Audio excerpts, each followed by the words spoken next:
Good evening, ladies and gentlemen. I'd like to welcome you to the Wednesday, July 17th, City of Somerville Zoning Board of Appeals. I am the chair of the zoning board, Ursula Susan Fontano, and pursuant to Chapter 2 of the Acts of the 2023, this meeting of the Somerville Zoning Board of Appeals will be conducted via remote participation. A recording of these proceedings can be accessed at any time using the registration link at the top of the agenda. Joining us tonight for the board is Ann Brockelman. She's our vice chair, will be clerking. Ann Fullerton, Brian Cook, Cece Daglian. Also joining us from the planning staff is Andrew Graminski and Emily Hutchings. Good evening, everybody, and I'm glad you're joining us. Under general business tonight, the first item is June 5th, 2024, approving of the minutes. Would the clerk please make a motion? Yes, I make a motion to approve the ZBA minutes of June 5th, 2024. Could I have a second? Second. Ann Fullerton seconds. All in favor as we go around, please say aye. Ann Brockelman, Aye. Ann Fullerton, Aye. Brian Cook, Aye. Cece Daglian. Aye. Let the record show the minutes of the June 5th, 2024 meeting carry 100%. Thank you. First case tonight is, let's see here, 20 Fisk Ave.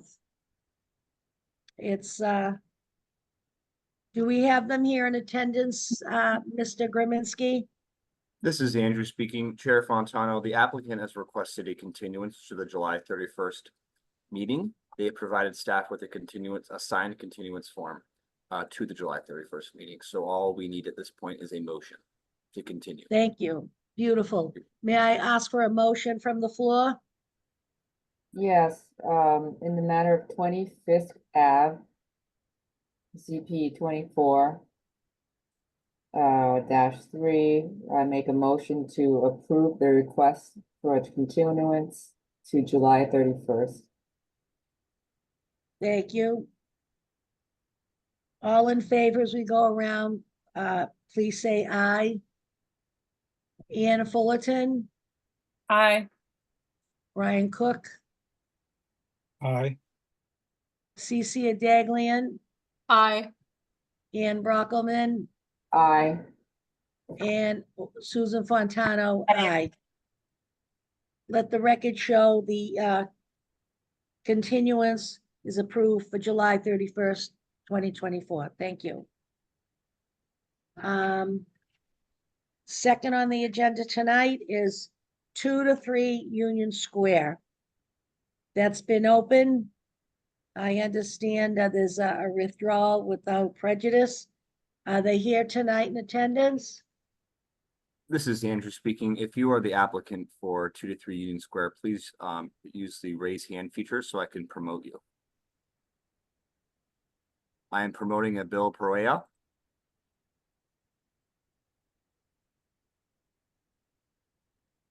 Good evening.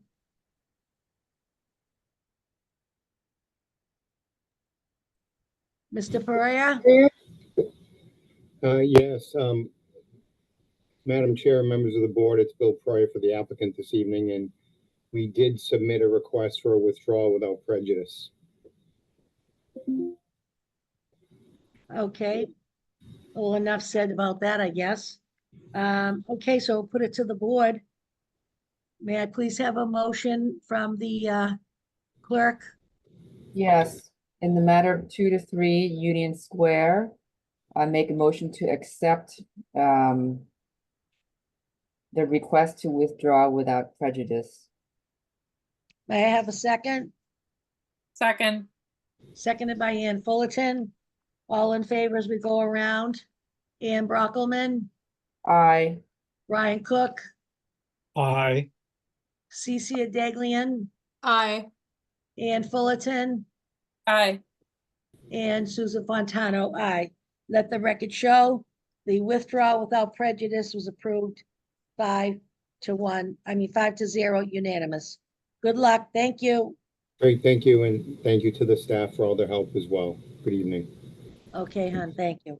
Bye-bye. We're gonna flip on the agenda just a little bit. We're gonna go right down to 35 McGrath Highway. This is Andrew speaking. If you are the applicant, please use the raise hand feature.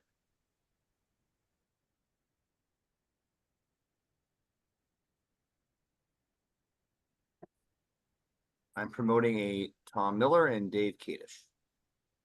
Beautiful.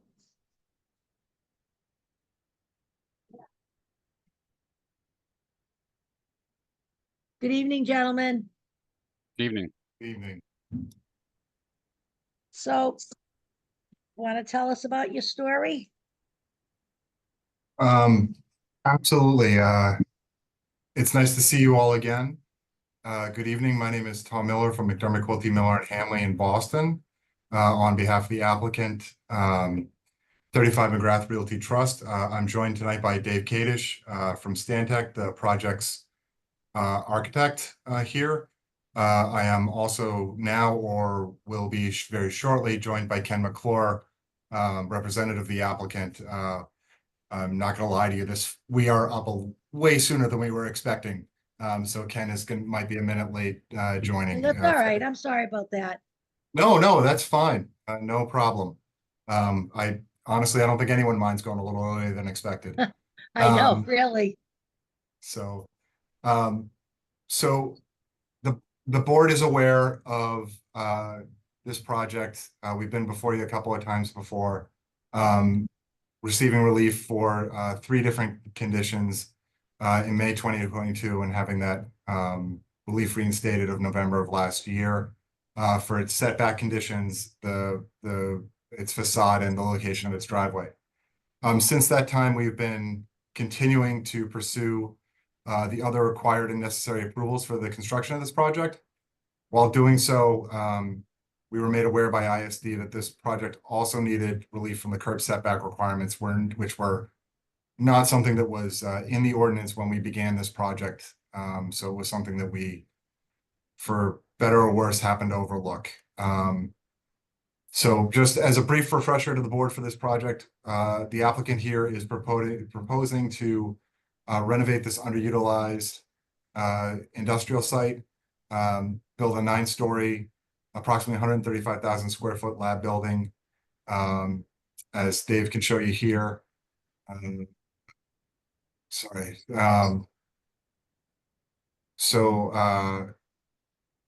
As with this, as with the previous relief, this variance will allow the applicant to revitalize this currently underutilized parcel with an appropriate building that meets the intent of the ordinance with the minimum relief necessary.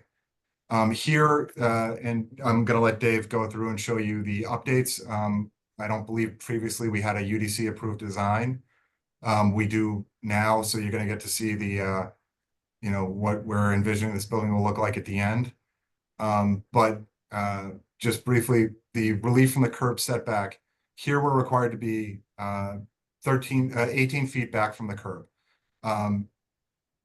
This property doesn't have the benefit of any sidewalk or anything buffering it from between its property line and the curb. So therefore, we're really disadvantaged in that case.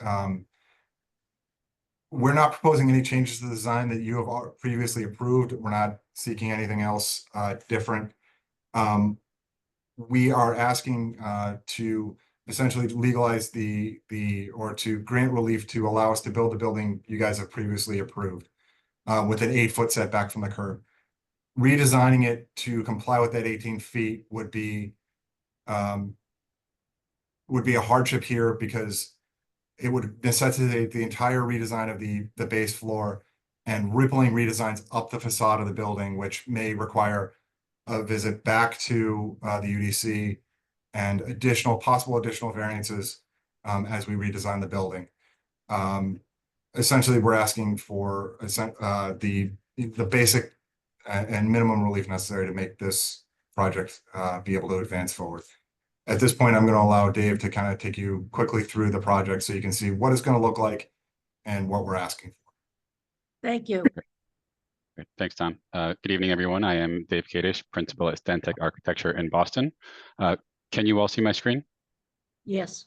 Great. So what you are seeing is the existing building at 35 McGrath here. You're standing on McGrath Highway, looking at the southern southeastern facade here, 15 McGrath, which is now a construction site to the right. The approved design with UDC, as Tom mentioned, is here in the center. It is a sculptural building with a faceted front facade, mostly glass on the north and south facades. And I will move around the building here so you can get an idea of all the different elevations. You can see that you would enter through the front here off of McGrath Highway. The pedestrian entrance is here in the center and the vehicular entrance is here on the left. Looking from the west now, we are close to either building on our neighbors on the west and the east. So we have still a sculptural building, but kind of carves out of that structural massing for some daylight into the floors of the building on either side. Looking at the rear, where you were adjacent to the MBTA and the new walking trail, we do step down the massing in respect to that trail and our neighbors to the west, as well as adding some greenery here to really make a nice outdoor amenity for the building occupants. The building is a lab building per definition of the Somerville zoning ordinance. It is 9 stories with one enclosed penthouse above and an open screened-in penthouse above that, and 3 levels of below-grade parking at the bottom. I'll go through these quickly. These are just the typical parking plans. Like I said, 3 levels, approximately 84 spaces as of right now. The ground floor, as Tom mentioned, this is the setback. I'll zoom in here. Largely, the ground floor is very utilitarian. The loading docks, the back of house, transformers. The main entrance is the lobby here in the front. We do have a bike room. The property line here, and as you can see, there was no existing sidewalk, which is why we're asking for this relief here this evening. This 18-foot line here, this red line, if was compliant, would chop off the front of our building, and as Tom mentioned, necessitate a redesign of the ground floor and that rippling up through the building. We do have relief for further from a prior relief back to 34'4". Again, we don't need that. This was the approved design, but we do need relief on this piece here to not have to set the building back beyond these 2 pieces bumping out. Moving up, our typical floor plan on the level 2, likely where our ACE program space will be, 5% of the program. Nothing special above that, just open lab space, open office space, floor plan for a future tenant. On level 9, you can see the roof deck as it steps down and an outdoor terrace for the tenants. And enclosed penthouse at level 10 and the open roof deck screened in above that. Quickly, the elevations are similar to the renderings. The rendering probably did a better job of showing what's going on, but we have them here anyways. And that is all for the presentation. Great. Thank you. We want to thank you all for hearing this tonight. You know, as I think the project, Dave's plans show a wonderful project and show the necessity of the request here. At this point, we're happy to answer any questions you may have. Great, thank you. I would at this point like to open it up to the public before we speak. Could I have staff help me with that? Is there anyone here that I'd like to open it up to? Is there anyone here that would like to speak to this? This is Andrew 35 speaking. McGrath Highway. I'm This sorry. is Andrew. Andrew. No Yep. worries. Chair Fontano, I am not seeing anybody with their hand raised. Okay, great. I will, I'm gonna close it now because I really didn't think to expect anybody. If something comes up, we can reopen it. So I'll close it now, the public portion, and open up to the board. Anybody have any questions or comments on this? I do, if I may. Surely, CCA. Madam Chair, yeah. Could you go back to the plans again and explain your hardship argument relative to the floor plans? Certainly. Yep. So our ground So- floor, oh, go ahead, Tom. No, if you want to just describe the plans and I'll then explain what we're asking for. Sure. So our property line is here in the dark black line.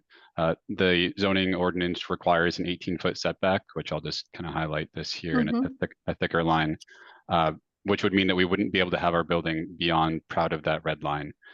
As you can see, it's very minimal. We do stick past it in 2 locations, and that is the relief that we're asking for. Had we had to push it back behind here, we do have to kind of redesign the bike room. As you can see, this is really tight on here to get all the requirements for bike rooms and make this a functioning building.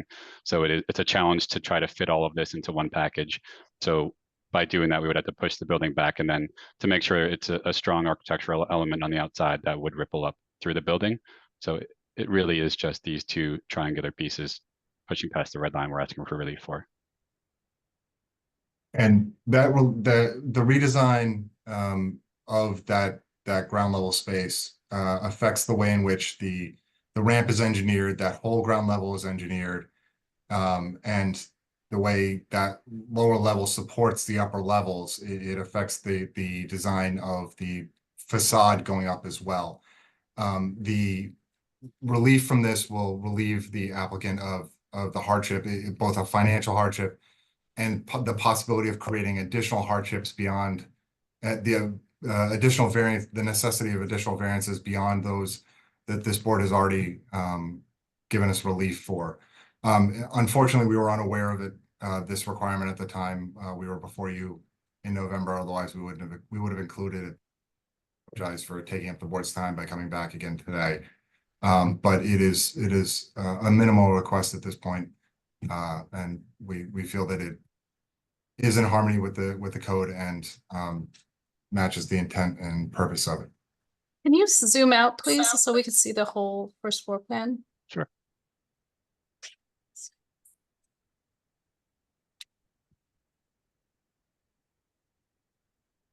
So on that first floor, typically what you'll see with curb setback is the addition of sidewalks and green areas in the front of a building that is part of city property or additional property, property that isn't owned by the applicant.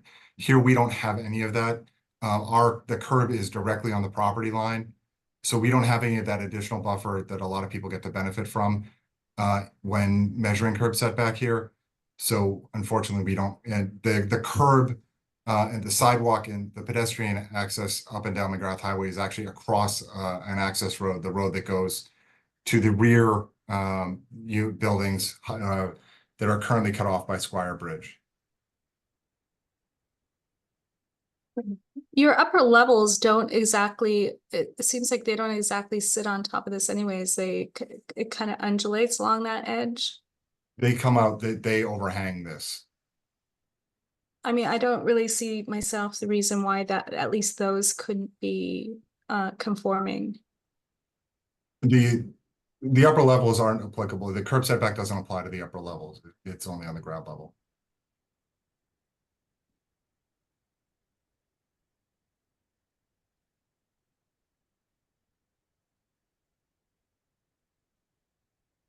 Okay. It's a separate measurement from setbacks, like facade setbacks. Thank you, Cecilia. Anybody else have a comment? And before we take a vote, I'm looking tonight was this continued from before? Did we open this before? No. Mr. Kaminsky? No, I Chair apologize. Fontano, this is Andrew speaking. No, this is being open tonight. All right, so in a moment, I'm gonna have our vice chair who's clerking open it, okay?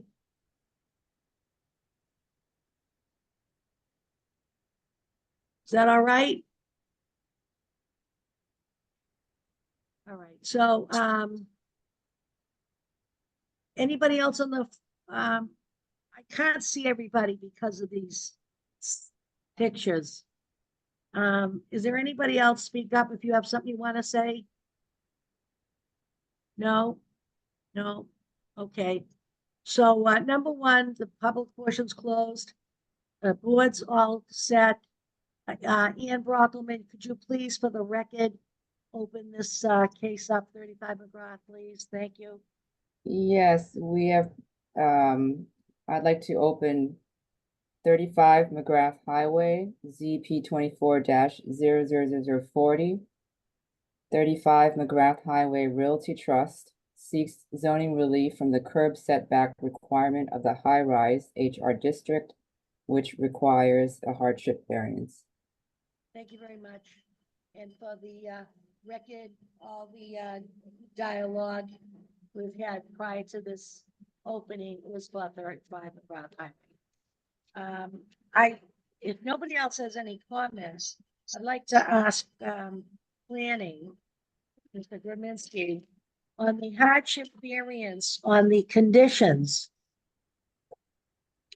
Can we work with, it just seems so applicable that the conditions we used the last time for the topography, the literal, the third section, can we reuse those? Chair Fontano, can I clarify with you that you mean the criteria for the hardship variances, not Yes. conditions of the No, the permit? criteria. I stand corrected. I'm sorry. The criteria. It's at the prerogative of the board, staff to find that these applicants' arguments are consistent with the previous criteria that was the ZBA met for the previous front setback.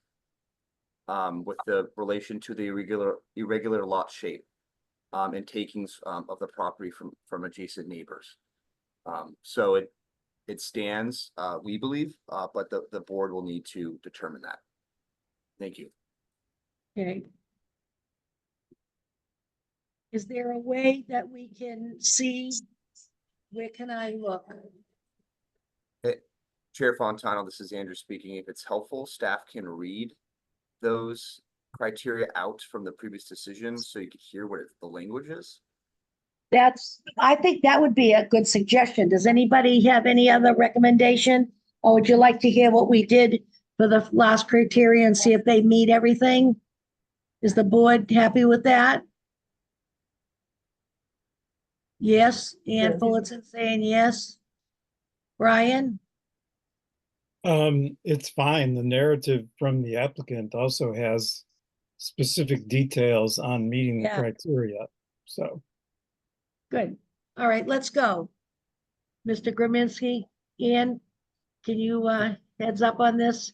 I'd like to make a comment that as we go through the 3 points for the criteria that's acceptable with tonight's board, we can adopt them as entered and move on. Is that okay with everybody? Okay, good. All right. Mr. Andrew, could you please read those to us? This is Andrew speaking. Chair Fontano, I'm gonna go one criteria, then the next. So Great. criteria 1, special circumstances exist relating to the soil condition, shape, or topography of the parcel of land or the unusual character of an existing structure, but not affecting generally the HR zoning district in which the land or structure is located. This was the criteria that the board set last time. For each of the 3, for each of the requested hardship variances, the board finds that there are special circumstances related to the shape of the lot due to strange triangular piece that was taken through eminent domain from the front portion of the lot. Chair Fontani, Okay, what do you want me yeah. to move to the next, or do you want to discuss each? No, can I have some thumbs up or some action here? I can't, you're all sitting there staring, and I don't know whether you're happy or not. So if Yes, it's a I could- thumbs up, if it's good, I'm I could- fine with Ann. I could add something too, which was that the lot line and the curb line is the same. Beautiful. Is that okay, Adam, Andrew? That sounds right to me. Okay. If the board finds that that is acceptable. Is that okay with everybody? Yes? I would just suggest the lot line and the curb line are the same, and therefore no public property provides buffer for the curb setback. Thank you, Brian.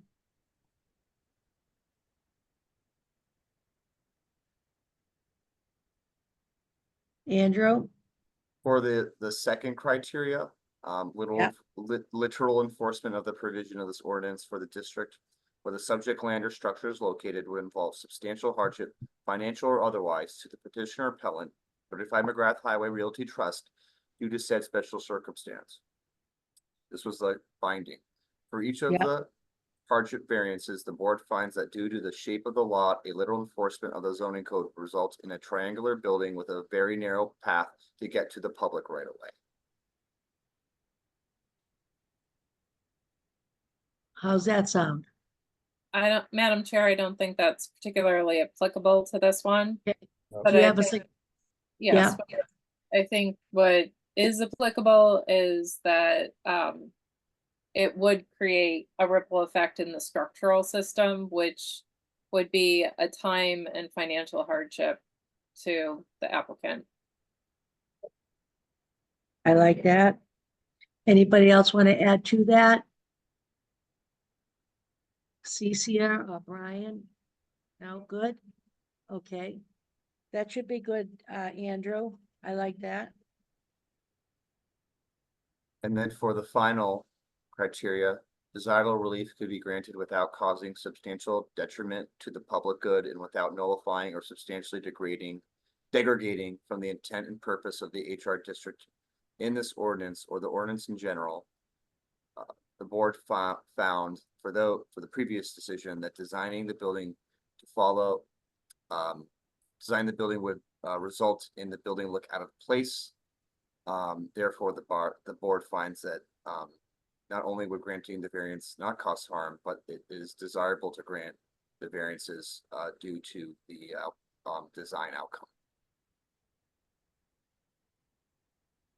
Madam Chair, Yes, Yeah. Ann Fullerton. I don't think that is particularly applicable to this case, but I think that considering we approved the massing of presented to us and they have kept aligned with that original proposal, that there's no reason for us to consider it a negative impact on, or detrimental negative impact on the public good. Any other additions to that comment? Ann Brockelman, please.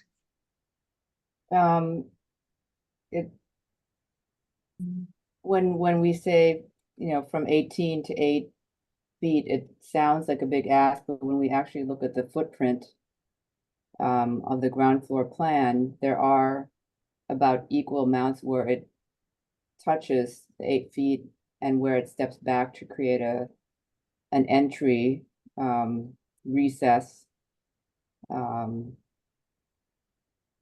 So it's kind of a push and pull. It's not a straight ask to be pushed back everywhere. Yeah. But to me, it kind of evens out.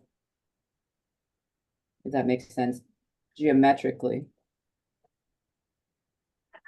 It's true, because it is a funny spot anyway. Can you modify that, Andrew? Number Chair 3, Fontana? the third criteria. This is Andrew speaking. Yes. Yes. The final decision will reflect what the board has discussed. Great, beautiful. Thank you. Thank you, Ann and Ann, 2 Anns. So, unless anybody else has any comment, we'll go ahead with a motion to approve the hardship variance. Yes? Chair Fontano, this one Yes, sir. last thing, this is Andrew speaking. Please, when the motion is made, reference the staff's proposed conditions, that the motion is accepted with proposed conditions by staff. If the board, of course, wants to add those, we added a condition, we recommended a condition specifically relating to the curb setback. Yeah. So I just want to make sure that that is reflected, if that's what the board would like to do. All right. Ann, is that acceptable? You got that? Thank you very much. So you make your motion, please. In the matter of 35 McGrath Highway, I seek a motion to grant zoning relief, grant a hardship variance, for zoning relief from the curb setback requirement. Incorporating the three conditions, and reasoning discussed. And also, incorporating the permit conditions, outlined on the last page of the staff report. Thank you. And that's for the record, ZP 24 00040. May I have a second, please, to the motion? Yeah, Brian Cook, thank you. All in favor of the approval of the hardship variance for 35 McGrath Highway, ZP 24 040, please say aye. Brian Cook. Cecia Daglian, Aye. Ann Fullerton, Aye. Ann Brockelman, Aye. and Susan Fontano, aye. Let the record show it was unanimous, all 5 members voting in the affirmative. Good luck, gentlemen, and thank you for your presentation. Thank It's you. a Thank you, pretty- Madam Chair. Thank you, Very pretty members. much. building. Thank you. Okay, last on our agenda this evening is 10. Little paper's going crazy here. There we are. Okay, let me get my papers, I'm sorry. 10 Bedford Street.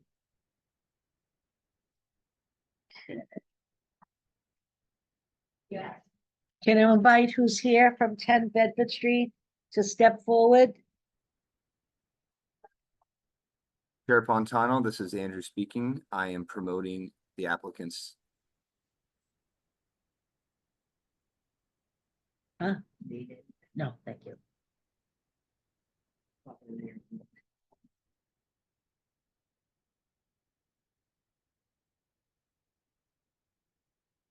Welcome. Hello. Hi. Hi, So welcome my- this evening. Thank you. We are joined here with our attorney, David Krumsick, who, if he's running a bit behind, he wanted to make a No, lot. no, I'm here, Dimitri. Can you see me? Sounds good. I So, just got promoted. David will make an introduction, then I will present, we will present our part of the story, and then our attorney will conclude. Well, that's not, okay, I thought you folks were in charge and you were gonna do the talking tonight, the presentation. I was just gonna give a quick intro and then hand it off to my clients. My clients have some documents and essentially a PowerPoint presentation they want to present to the board and outline their position. So that's how we were gonna proceed, but we'll defer to you, however you want to How do long it. are you gonna be? A couple of minutes. Everybody tonight, okay, okay, everybody tonight's gonna, except the applicant themselves, are gonna get 2 minutes. So as a courtesy, I'd love to invite you, say your name and tell us what you'd like to say for your clients. Okay, good evening, Open the everybody. case. My name, no, this is me, Dimitri. I'm my name is- sorry, excuse me. I believe we have to open the case first. Oh, Ian, okay. I'm sorry, Madam Clerk. Um, And Vice- Yes, we are going to open the case, 10 Bedford Street, ZP 24 00033. Dmitry Vasilyev and Patricia Misiro seek an administrative appeal of number 1, the building official's issuance of a building permit B 23-001151, and number 2, the building official's denial of a request for enforcement. So case is opened. Thank you very much.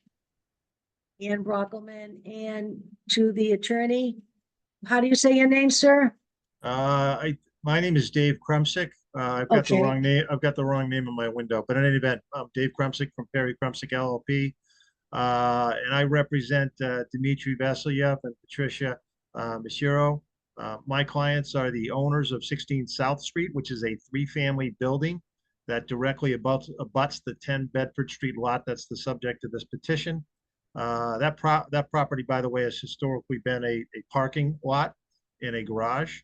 In any event, my clients are the next immediate abutters. They completed a considerable renovation of their own property in recent years involving a substantial expense for the 16 South Street property. These properties are on a corner, by the way.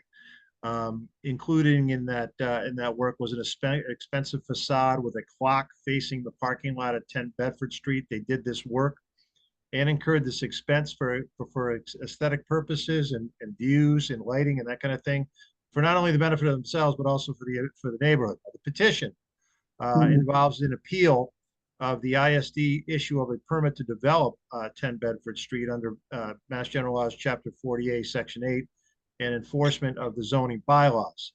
I just got this. The developer had sent out a letter memorandum dated July 12th, which I didn't get until Monday. I'm on vacation this week, except for this matter.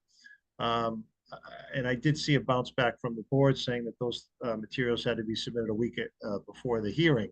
So I'm not sure what you folks are going to do with that, but if you are, just as a threshold matter, if you are going to give it any consideration as to the legal issues, in particular the standing issue, I would love it if you folks could give me a chance to respond, because I do have a response.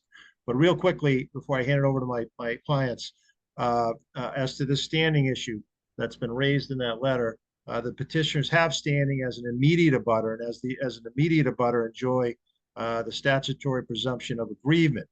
The burden is on the developer to show by, quote, credibly affirmative evidence, unquote, that the petitioners are not aggrieved, which in this case, I suggest the developers cannot establish, because as I mentioned, the petitioners relied to their detriment that the Somerville zoning ordinance would be enforced when they were renovating the property. And also, as I mentioned, the petitioners incurred the substantial expense of improving the facade facing towards the Bedford Street property, including this clock, for the benefit of the neighborhood. Moreover, the proposed development would block out essentially the entire side of the petitioner's newly constructed windows facing 10 Bedford Street. It's a 3-family. They have 3 sets of units. This proposed development would completely block everything out, rendering those windows substantially useless. It would ruin the views. It would block out all the light into the homes, and it would substantially devalue the property they took considerable pains to improve, not just for themselves, but for the neighborhood. So in any event, I'm going to hand it over, but the developer, as you probably know, is constructing or is proposing to construct a 6-unit, 4-story building. You're hard against all the setbacks. It's considered an apartment building under Somerville zoning ordinance, which is in the UR zone. And for reference, and I know my clients will be referring to this, the table for all the dimensional requirements is set forth in Somerville zoning ordinance 3.2.10, which is for apartment buildings. But so with that backdrop, I'll hand it over to my, I think Dimitri's going to speak now. Thank you. Thank you. Hi. David. Hi. So we'll introduce each other. We have been living in Somerville for over 20 years. We have our 3 kids. They're attending public schools, and so we built this house, 16 South Street, basically to every letter of zoning zoning code. And then we also have been good citizens. We allowed some easement for our neighbors on one side. We put a clock just to pretty the neighborhood because it looks pretty, and you will see it from the side. So let me go ahead and share my slides. And I also want to mention that a number of the neighbors there are also present. Some of them are dialing in. Some of them may be on the conference. We can't see other folks. But those who are dialing in, how could they raise their hand via dial-in? I'm sorry, that's a question. I know, this is for our staff person to be able to answer that for you. This is Andrew speaking. There should be a, I believe it's pound on the keypad that should be able to do the raise hand feature. Let me track down in the background right now exactly the instructions to do that, and I will get back to you. Thank you. Because I was Thank asked by a number of them. Yeah. Yeah. Thank you, Andrew. So, you two folks are gonna speak. So Yeah. why don't you, let's keep rolling here. We're not gonna worry about the public portion until we get to that. Okay. So you've got a lot to tell us, I'm sure. So we're red Yeah. and red and red, and I see all your stuff. So let's try and get focused in now and make your presentation. Yes. Thank you. So Thank you. I'm sorry, maybe sometimes I will be a little bit more emotional because it's just, it was a really, we are pretty upset, and pretty much the whole neighborhood is pretty upset at the developer. It's just because of them breaking certain promises. They kind of, we got some tickets for they're not handling their vacant lot because it was by mistake. Right now they're doing their construction of their other property right across the street, which is 16 to 20 Medford Street. And it is done unpermitted because their permit is only for the foundation, and they are starting to do second floor. So pretty much it kind of affects us emotionally. So I apologize if I'm a little bit more animated than I have to. But we are butters to the. Can you see my screen? Can you see the introduction? Yes. Yeah. Okay. Yes. So we are right direct abutters to Bedford Street project, and the building got issued a permit to DiBiase Homes by right. So the building type in the zone UR, urban residential apartment building. And current status is they demolished the site and excavated it. And we state that this building is not allowed by Somerville zoning ordinance. It is non-conformant. So this is how this lot looks like. You can see the excavation pit, closed sidewalks, and it's and I also want to show you this the little clock in the corner, which is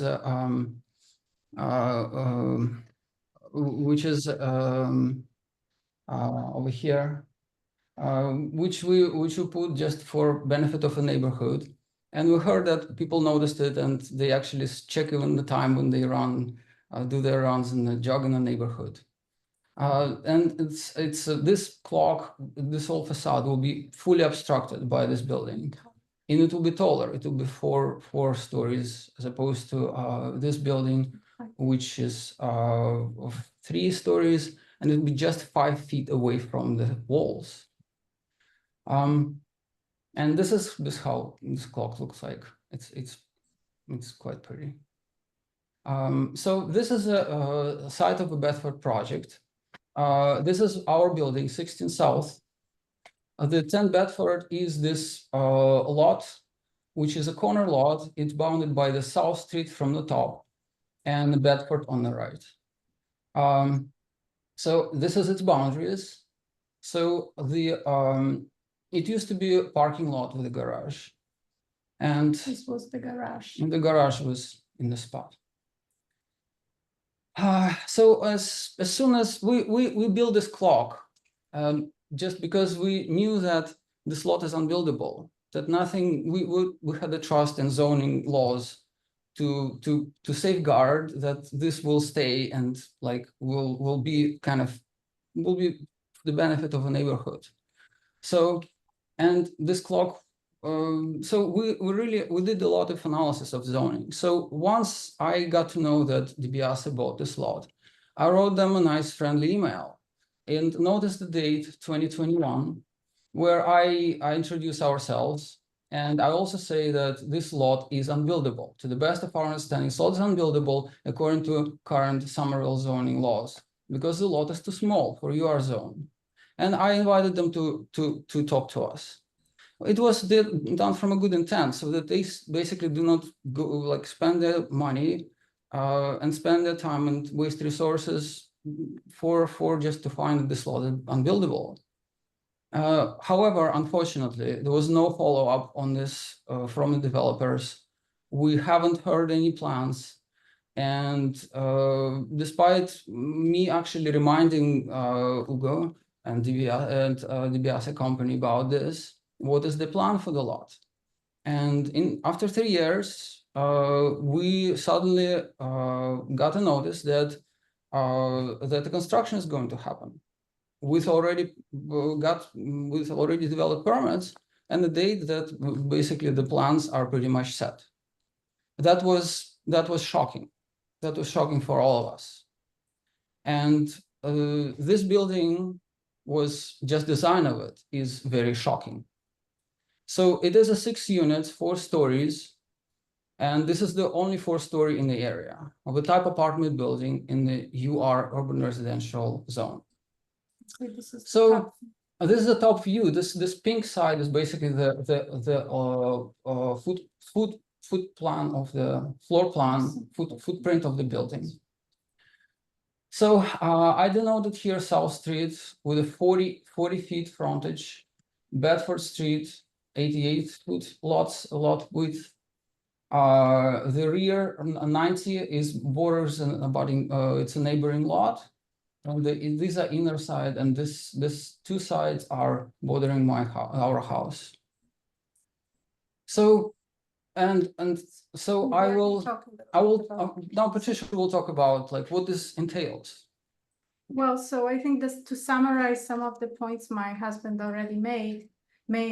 So this is our building. It's a rough sketch. It's we have windows to our kitchens and our living room basically on this side. If you saw it from the side of that we showed over here. And this building is less than 5 feet away from our building. It's so small. It's like half the person's height. It will basically obstruct all the light to our building. It is taller than our building, so there's no there. I have actually planted a number of mature of lilac trees there, near right here next to our building. So it's going to be completely overshadowed, and I planted them about 10 years ago or so. It will obstruct our clock, of course, completely. It will also deprive the neighborhood of 2 parking spots. Which there is an apartment building, the same developer is building 51 unit, which you're probably familiar with. And that one has only 12 parking spaces at supposed hardship. So this is a very tough area to park already. Our building happens to have parking because the way we have it is really meant for families with kids. So it has parking because we don't supersize it to the most. We actually like to live there. To live and to have a family. We have a family, we want families. And this building is not thinking about the neighborhood in any shape or form. They're claiming some parking spaces on the street, which with another building across the street.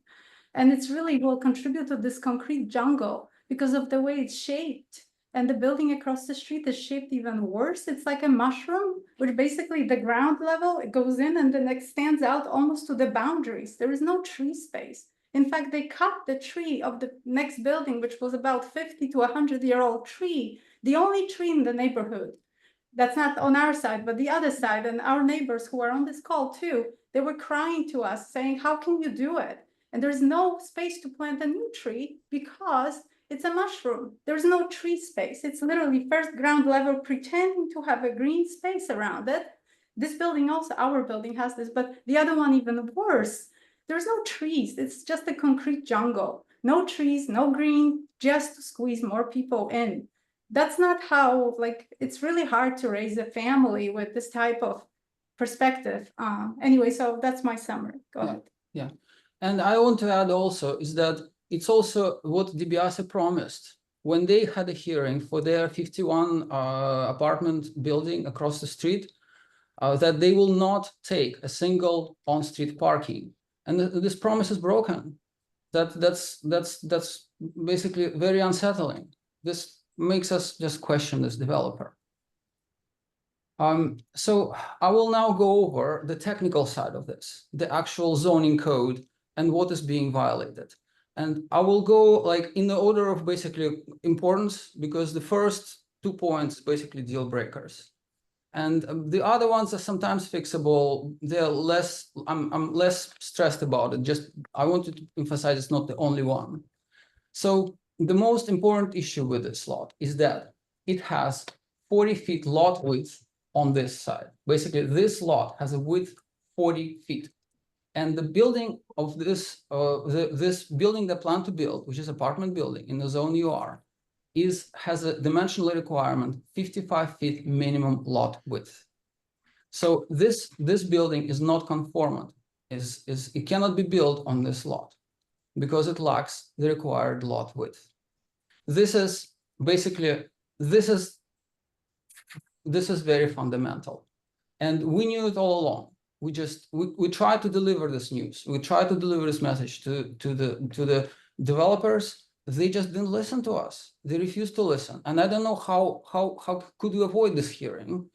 It's just that we tried our best. We tried for 3 years to make this call, deliver this message. So now the second issue is that the requirement for the zoning is 1 parking space per unit. Since this building has 6 units, it needs to provide 6 off-street parking spaces. It provides only 4. And so they cannot claim on-street parking spaces because it violates the Somerville zoning ordinance. And I will go in depth with it later. So the requirement also for this building is 90 feet lot depth, which is barely made here. You can see that this is 88, but the way how the zoning is constructing allows for not a straight measurement. And the front setback should have been 10 feet, but the developers use a loophole that basically allows 0 setback on the South Street and 3-foot setback on Bedford Street. There is a little encroachment over here, and it's actually serious encroachment. So it's already encroaching on the setback. And there is also a rear setback mandated, being 10 feet. And it would logically make sense here because of proximity to the building. But however, there is a technicality in the zoning that these are formally side lot lines. And developers abuse that. They just stretch it to the maximum. They say that if this is a side setback for 5 feet, we're going to build it even though it results in 5 feet between the buildings. This is what I cannot say that it's not just greedy, and it's very not considerate. So now I will go through detail of the issue number 1. So the lot width of this lot is 40 feet. This is the way how it is defined in Somerville zoning ordinance and confirmed in the email from Inspectional Services Division. That's the way how they read it. It's defined in Somerville zoning ordinance as the length of front lot line. And it deliberately doesn't specify some primary front lot line or secondary front lot line, and it matters. It's defined of any front lot line. So South Street is a front lot line because it abuts the street. And this way, the lot width of along the South Street is 40 feet. But if you think geometrically, it makes sense. If you would ask high schooler, what is the width of this shape? You would come up with this. It's kind of the size of the most of this thing along this axis. So this makes total sense. And again, the requirement for this building is 55 feet. So this building cannot be constructed because it lacks the minimal lot width. In fact, this Bedford lot is unbuildable. And I went through all of the types of buildings that can be constructed in this zone. Semi-detached, triple-decker, multiplex apartment house, row houses. And they either violate the minimum lot depth or minimum lot width. So basically, none of the buildings can be constructed on this lot. This lot is unbuildable. And per Somerville zoning ordinance, development is prohibited for any vacant lot that is non-conforming to the lot width or lot depth requirements for any building type permitted for zoning district where a lot is located. So that is what we knew all along. And we tried to convey this to the developers, but unfortunately were not heard. And it's a sad mistake that we are right now in this situation, that we need to I wish we would have prevented this from happening right now with the gaping hole. So the issue number 3 is with the lot merger, was done in October. And it was done, we believe, in not per Somerville zoning ordinance, which requires a lot approval. As a part of this, it was done without public hearing.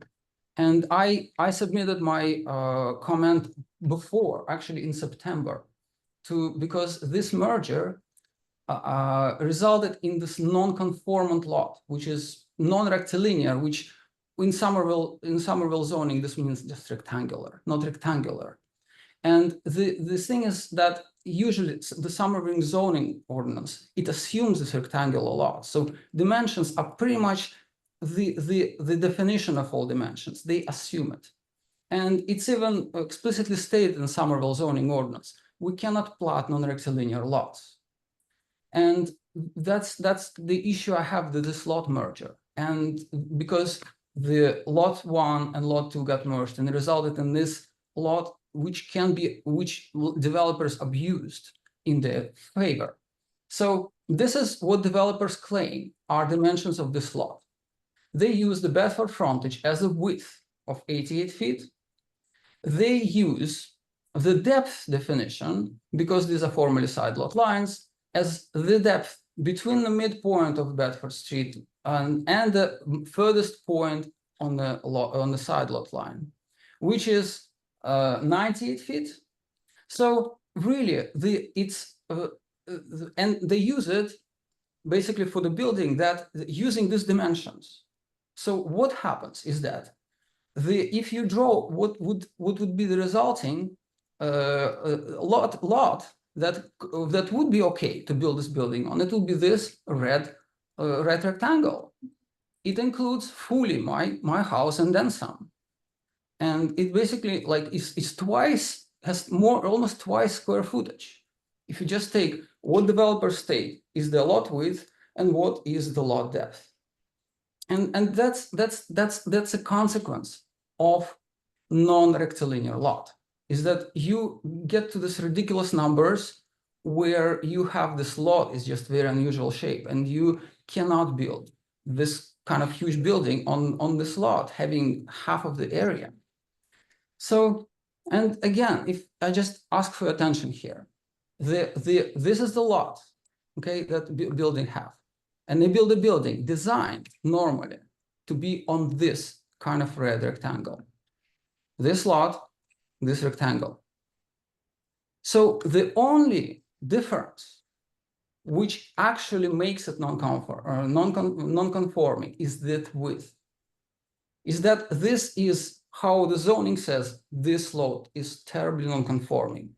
And this is what developers willfully and unwillfully ignored, is that that's not just the glitch. It's not just some fictitious number. It is a real manifestation that this lot is half of the size of the width times length of what would be normally assumed by Somerville zoning ordinance.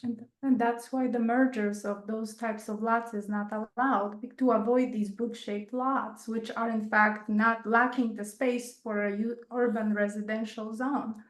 And that's why they are not supposed to be happening, so that all the zoning things are being manipulated, I shall say. Yeah, this is basically manipulation of a zoning laws in unintended way and adversarial way, abusive way. The next issue I have is insufficient parking. As I mentioned, per zoning, each unit should come with one off-state parking spot. And the developers claim that they can take these two on-street parking spots On South Street. on South Streets to count towards off-street parking spot. However, Somerville zoning ordinance indeed states that they can take it, but only in cases when it's parking permitted street, Resident park. resident parking permitted. And this parking is not resident parking. And I'm providing here the picture. There is no sign that this is resident parking permit street. These spots are available for everywhere. And this area over there, this is the site of their big construction with 51 units. And basically people will park here. It's basically 39 units without parking spot. It's a reality. These people will have cars. They will park on the spots. These parking spots will be unavailable. It's just obvious. This already strangles neighborhood. The developers DBSs already strangles the neighborhood for parking in like too extreme. 39 units is a lot. And that's just allocating 2 more off-street parking is just very unethical, very concerning. So I will go briefly over a couple of more issues. I have more details in my narrative, but there is an encroachment over here of existing plan over already narrow 3 feet sidewalk. And the developer, inspectional services, they argued that this is a bay windows, which formally can extend. However, they cannot be bay windows because since they're above the sidewalk, they should start at the 3rd level, and whereas their bay windows start at 2nd. So they cannot qualify for that. And there is another zoning requirement of living space available from the front lot line. So, and it is something probably which can work around. This basically it's overshadowed by the first one issue, is basically this lot is unbuildable. So, and finally, it's also perplexing to see that the developers attempt to squeeze every single foot and come to as close as abusively close as the zoning allows them to, basically leaving 5-foot distance between 3-story and 4-story building. And both on this side, on the side between 16 South Street and this proposed building, and on this abutters, the same situation. Right here. The same right on the situation. line. Yeah. It's just they use a loophole that is a side lot lines, and I buy that. But really, it's perplexing that after the city granting them such a huge relief of a parking for their big building, these people still cannot get enough. It's just like greed, Well, which makes me doubt what will be the quality of this building. Well, Is it going to be structurally sound? I mean, that's the thing. It's just okay. So- Now we would like to We talk just- a little bit more about Yeah. like ethics of this. So the star, so this is a map that I had gotten from the Somerville Parks / Playground Recreation map, which shows you the green circles are actually the existing parks / playgrounds that are in the area. The line denotes the boundary between Somerville and Cambridge. And you can see the star is the location of this construction site. So South Street is right here. The star covers Bedford Street, which is here. So if you look here, this is Union Square. We see a lot of wonderful parks and playgrounds here. Here you have 3 that I point out. Look at this. This is like a desert of parks. There's a community bike path, but there's nothing here. It's really nothing. It's all concrete jungle. Nothing. You have 81, 82, 83. I looked at what they are because I wasn't aware that there were parks here. Well, this is Boynton Yards. That's the gigantic glass building. I think the 81 may refer to the rooftop of this, I don't know, 20+ story building, whatever it is. No one gets to enjoy that. I have no idea actually, because I'm not aware of this Yards Park. I think it's at the top. Well, maybe a few who are lucky enough to, live inside of it or work. Now there is a South Street Farm, which is right here. It's not for everybody. I mean, it's got a couple of things going on, and the vinyl fence behind it. It's not access for people with kids to play. And then you have 83, which is another Millbrook Park. I believe it's at the top of this Metro 9 condos. Again, I saw a tiny patch of grass on top. There's nothing here. There's no green space. It's really, and it doesn't seem to be moving this way, the way they're gonna work. I mean, my 2 trees I planted Boston ivy against the garage site, which was completely green. I did it 10 years ago, was covering the whole wall, and it's gone. The 2 trees are still surviving, my 2 lilacs, but that's gone. There's no trees here. How do you raise a family in this type of environment? I mean, like, this is not to live in. And I mean, these guys don't live there. But if you want to have a family, I love Somerville. I've been here for 20+ years. We got 3 young kids. How do you live in this environment with no green space? And like, I mean, you can make money on it, but not like, they're not living out there. So that's one. So I think I'm gonna summarize, if that's okay. Yeah. So I think my husband's points were the lot is unbuildable. It lags the width required because the frontage on the street is 40 feet. It's supposed to be 55 minimum. There's no building type. We brought this up. We were kind of blindsided by a sudden, by right building on this building. And then all these things that happen behind our backs, behind our neighbors. I know there's a number of people there that are really upset, both about both constructions, in fact, not just ours, but the other one, which does not have a permit. And there's a 2-level built up without a permit. I don't know how that happens. It's very detrimental. I don't see it adding value other than someone making a lot of money on it, but they're already making so much on the 50. They will, like, come on. People live here. I mean, this is urban residential. This isn't downtown Boston with concrete. Again, this violates a number of ZO. The lot merger is one of the things that happened. They knew this is unbuildable. We have a whole trail of emails. They always ignored us. They didn't respond. They were secretive. And I think other people that are on the call would attest to that as well. They made a gigantic hole next to our building. In fact, they ripped up a fence we paid for in between the 2 properties, never asked us. I mean, I'm just putting it aside because that's a small thing, but how does it feel? They just rip it up. They didn't even communicate with us. Somebody comes over, really start digging. So yeah, How would they you did like that. And then they have this huge hall. By the way, they are blocking the way the site is fenced now. It blocks the walk path, the actual sidewalk on South Street and Bedford Street. South Street is a very busy street. There's a turn from Medford. Cars go real fast. There's no crossings there. There's nobody watching it. Like if I did any construction on the front of my building there, I had to get a police detail. It's been 4 months of blocked sidewalk. You gotta cross while the car is turning. I mean, I have to hold my kid's hand to cross. There's no crossings there. I mean, I'm sure you've been on South Street. It's crazy. And now the sidewalk has been blocked and the 2 parking spaces that they plan to use in the future are blocked. Both streets, actually, the sidewalk is completely, but there's no police detail, nothing. How long is this gonna be?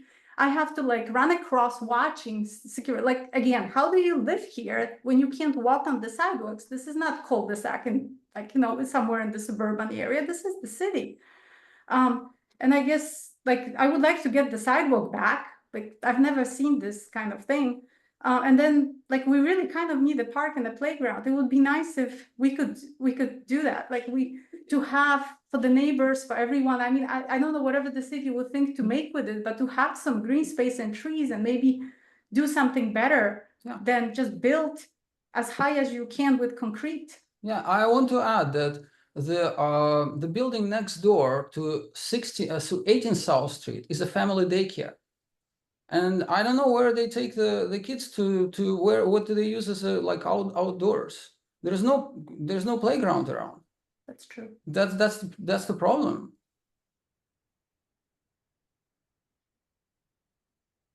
So that's all I think. That's all, yeah. I hope that you hear us and consider us. And that's what we have to say. Thank you. Very good. I had a question personally. Did you folks, how long you lived in that house? How have we lived in the house? How long have you lived in your home? We've lived in Somerville for 20+ years, different places. You know, we have had raised our kids there. Yeah. Yeah. So the question is, how long have you lived in that house at next door to 10 Bedford? We own this as a rental property. We own So it. We we- actually, yeah. because of all the difficulties around it, we end up living in Union Square because it's been very difficult. We found it too unsafe, to be honest with this. We plan to live there, You and don't then live there. You don't live no, there? no, we don't. But we hope to move there. It's just we hope that it develops into something to live in. We live in Somerville. When did you do this work on the house with the clock?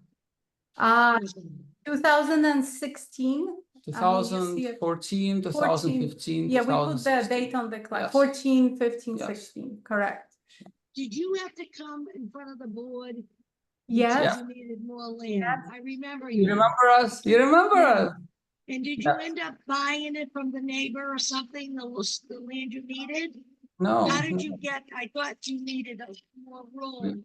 We granted an easement to our neighbors, Yeah. and we basically and we And yeah, what and side is that on? Where is that? What side of your house? us. Sorry. 16 South Street you're talking about? Sorry. Yeah, Yes. that's the building you're looking Yeah. at. Yeah. Yes. The one you looked Yeah. at. And actually the neighbors that are, I don't know if he's on, but one of the people that's at 18 South Street, some folks are maybe also in the Where's the address of the easement? That's what I want.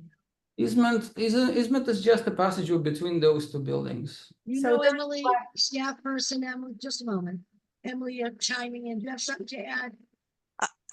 Through you, Madam Chair, I apologize. I wanted to ask if you, we're having a hard time hearing you. If you have something on top of your computer, perhaps what's picking up your voice. But Is that me? Is yes. that me? Hmm. Oh, No. Who are you Maybe it having a might- hard time? The chairperson Fontano. what Oh. seems to be the issue? I'm just having a bit of a hard time hearing you. Is I'm anybody wonder- else? Yeah, it's a little lighter than it was when you first spoke at the beginning of the hearing. And I'm wondering if we might have something on your computer that's covering the microphone. No, Okay. nothing. Well, that's all right. But I Yeah. also, I did want to clarify what is before the board right now. So what's before the board right now is this administrative appeal and the zoning arguments that are being made. So what's happened previously on the adjacent property is not something that the ZBA can consider when they're looking at the appeal. You're looking at the arguments about the building permit and that the building permit was issued erroneously based on the arguments that the applicant has made. So I just wanted to clarify that Thank you. the zoning board is not able to consider the issues with the neighborhood generally, the parking issues, other properties, and problems that might be coming up because of different properties, even if they're related to the property owner. The zoning board is just looking right now at the zoning, at the building permit, and whether or not there was a procedural issue. Thank you so much. I'm sorry about that, Emily. All right. So I guess right now, if you're through with your presentation, we're gonna see who's here that would like to speak to the issue. Ms. Fontana, can I speak about one more thing? No, won't be long. well, when we open up the public, because now we're gonna go to the timer. Emily, am I right on that? Madam Chair, through you, the applicant's attorney is able to speak for the applicants, I believe. Thank you. All right, sure. Just There you one, go. Yeah, One real quick point, I think it's probably half argument and half rhetorical question, but since we've got this letter of representation from the developer's attorney, the last couple of days, seems to be, I think they're making the case that they're claiming frontage or lot width on Bedford Street. Most of the presentation my clients gave was in part premised on frontage or width on South Street. And the reason why I bring this up is I'm looking at your chart 3.2.10. This is for apartment buildings. And I don't think, unless I'm misreading it, I don't think they have the requisite rear setbacks for this building. Because if the frontage is on Bedford Street, which is 88 feet wide, that satisfies the frontage for lot width. But the minimum rear setback would be 10 feet. And they've only got 5 feet. And then secondly, there's a second provision of that rear setback abutting NR. I assume NR is neighborhood residence under your zoning code. Is that what that means? NR means not neighborhood residence. Yes. I just wanted to, because I couldn't find the definition on the fly. But if that in the minimum setback from an abutting neighborhood residence for an apartment building under 3.2.10 is 20 feet. And again, they've only got 5 feet. So it's either 10 or 20 feet. Either way, they're in violation of the rear setback. If you're claiming frontage on Bedford Street. Do you understand what I'm saying?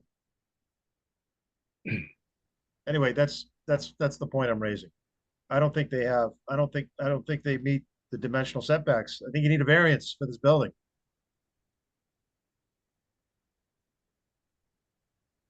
That's my only point.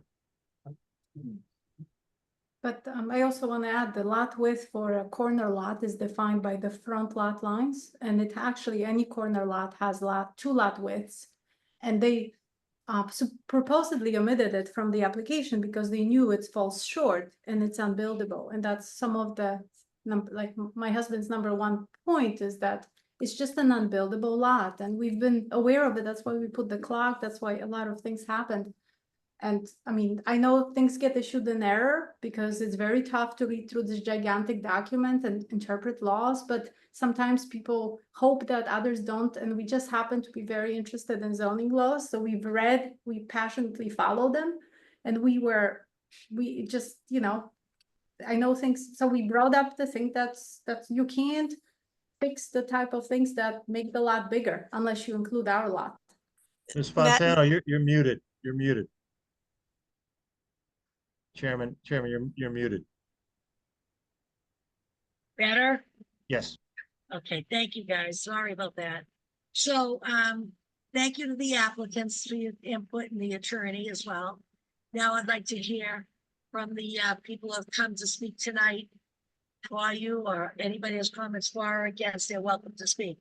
You're gonna get 2 minutes, and we ask that the minute you come on board, you give us your name and address, and then tell us what you'd like to say. Thank you.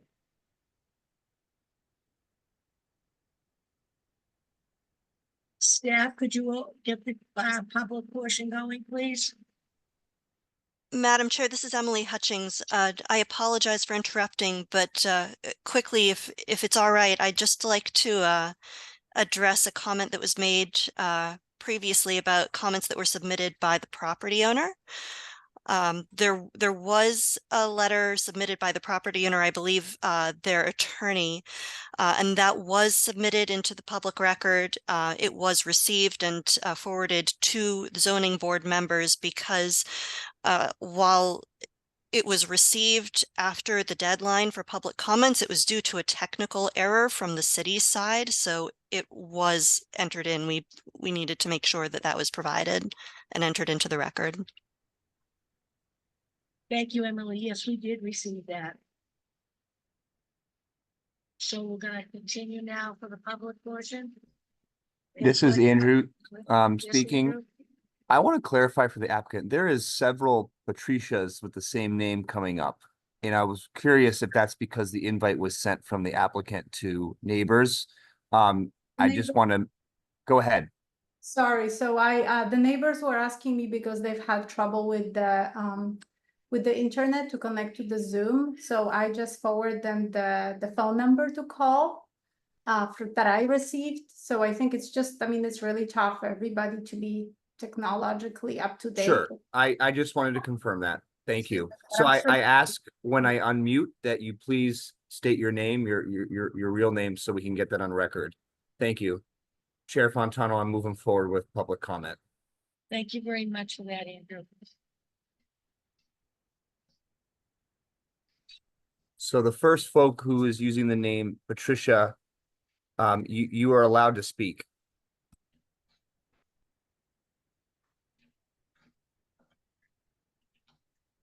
Hello?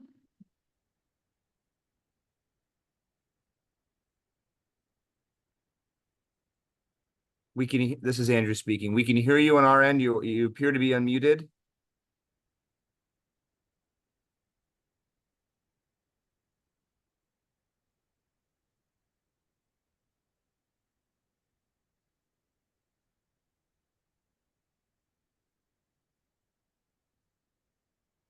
Chair Fontano, if you want, we could go back to them, and then we can move on to someone else. Whatever you In the think works, meantime, Andrew. but I'm we're sitting and listening, waiting. So however you can make this work, I'd appreciate. I'm not sure if a person knows which Patricia they are. That might be the issue because it's, you know, they were forwarded the phone number. It makes it difficult. Sure. If you are coming in with the name Patricia, could you please just speak so we can see if it's you? Hello?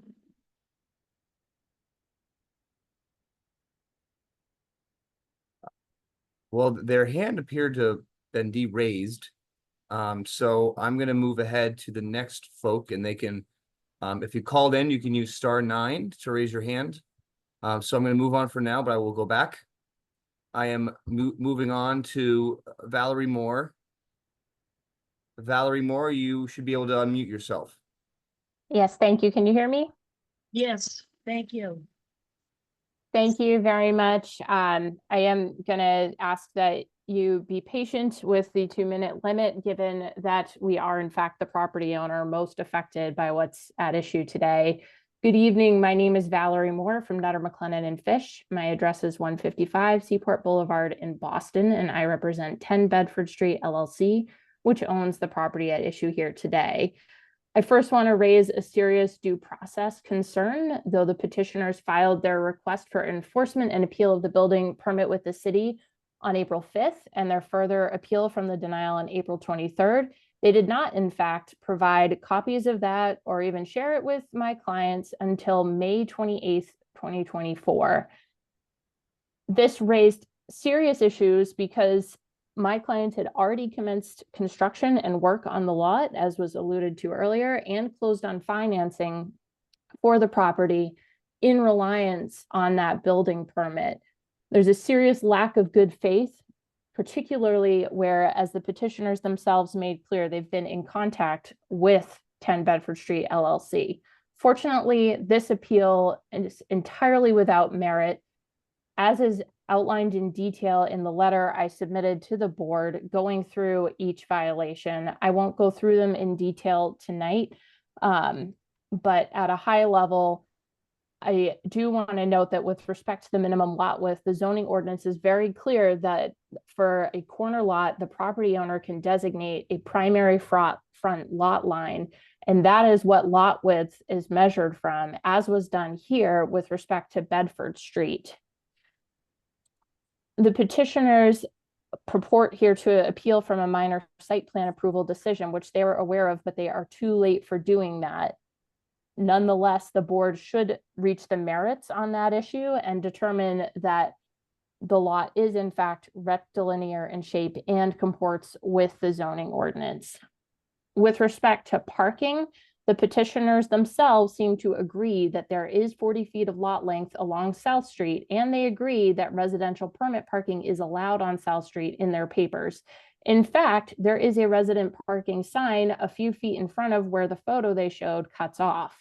Accordingly, the property clearly complies with the zoning ordinance's requirements for counting 2 parking spaces.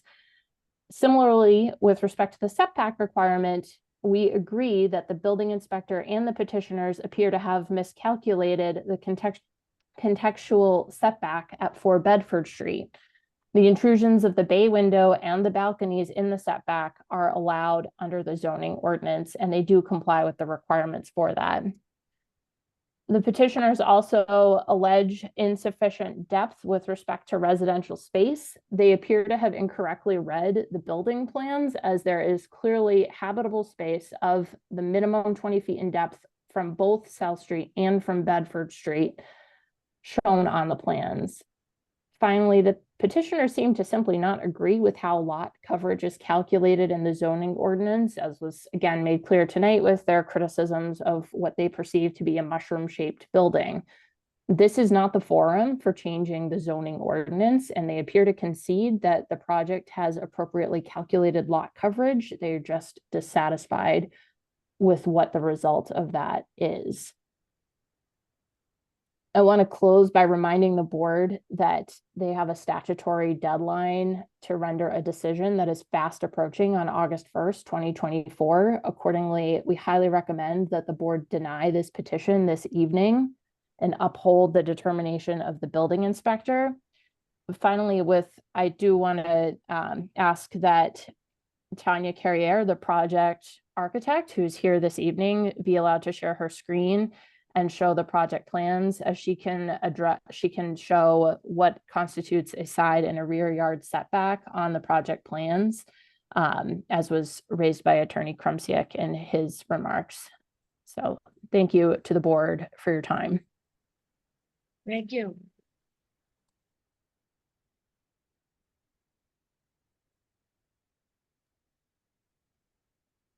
Next, who we have, Amelia Sorensen. Amelia, you should be able to unmute yourself. Hi, I appreciate that. Amelia Sorensen. I'm at 7 Bedford Street, number 1, across the street in Somerville. We are across the street, and we use Bedford Street, for our children walking to school. Our concern with this development is the setback along South Street. I hope your packet includes the letter that I submitted on July 10th from myself. Okay, wonderful. Thank you for confirming. We have two letters from you folks. Oh, okay, great.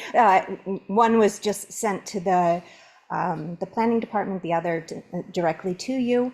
And we wanted to just note that the city plans on changing the direction of South Street, and that as a one-way street, it will then be very difficult to make a then right-hand turn with any visibility of oncoming traffic coming from South Street without a meaningful setback on the the South Street frontage.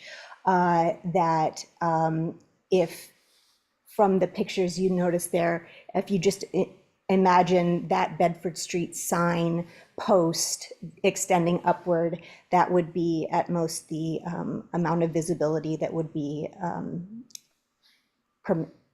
available. One of the concerns with other developments in the area was proper setbacks and turning and the ability to see from oncoming vehicles from Bedford Street, regardless of which direction Bedford Street actually ends up being.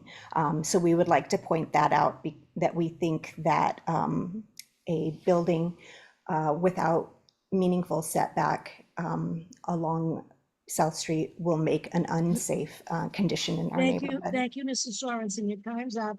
And we do have your 2 letters also on file. Thank you for your participation. Appreciate it. Who's next? This is Andrew speaking. Next, we have Ming Tung. I'm allowing you to speak. Ming, you should be able to unmute yourself on your end.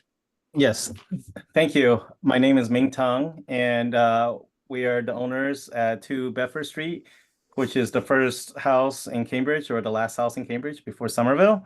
basically 2 buildings down before 10 Bedford Street. Just want to add that because I'm in Cambridge, we were not notified of when the lots were merged or anything that has happened on 10 Bedford Street. And also the history of the developer has been doing things in bad faith, regarding to the other project. Overall, it's everything about what has happened, I think, really piss off the whole neighborhood. And I don't know if this is the right condition to go forward to be, for the developer in the future. And lastly, the clock is kind of a landmark for this area. I mean, whenever we tell people directions of how to get to my house, we say, look for the clock tower. But it's self-evident what I meant by that when people drive by. So I think the lot itself should go under certain special considerations, given the fact that the nature of the corner and the neighborhood and the way things are developing deserves more scrutiny for the developer. Which is, so then see where the front of the. Yeah, and lastly, to South Street is the major street. I mean, Bedford Street is really just a back alley to South Street. And to say that, oh, we're having frontage on South Street, I mean, on Bedford Street is kind of laughable. Screw the legalese. It's true. I mean, South Street is going to become the major boulevard of Somerville for Boynton Yard. So let's look at that as reality for the future. Thank you very much. I appreciate it.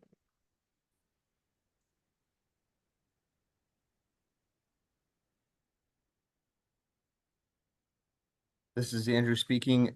Next, we have Matthew Lucker. Hello there, my name is Matthew Luker, and I am a resident at 16 South Street, apartment number 3, the one with the clock tower. And I must say thank you for the board for letting us come to you with our concerns. So as somebody who lives directly next to the lot, I must say that, and living in Somerville, I was not aware of any sort of development or plan or construction going on that lot until the day they broke ground. When they were moving stuff into the lot, I thought it was being used as a space for the 20 and 16 lot that is across the street, separate issue. But it wasn't until they started pounding on the ground and breaking ground that we realized, oh, they're constructing something here next to us. We had no idea. There was no notification, there was no notice, there was no process. And as somebody that's part of the community and lives there, I thought that was very rude. And also, I think we should have a right to know what is going on. If people want to build there, let it be done correctly and legally and well, and not just surprise one morning. I am now waking up at 7:30 to a giant excavator hitting concrete for weeks on end. So I might also add that with the removal of the fence that Dimitri and Patricia put in, it has exposed our garage in the on the ground to people to be able to access that. And in fact, we did lose a race bike in the garage that was stolen about 2 weeks back, likely thanks to the lack of security because of the fence that they removed. The chain link fence is not a safe security measure, and now it is just sitting there thanks to the way that they left the lot. I want to thank the board for your time. Thank you for coming forward. We appreciate it and your information. Thank you. This is Andrew speaking. Next, we have Assad Khan. I'm allowing you to speak.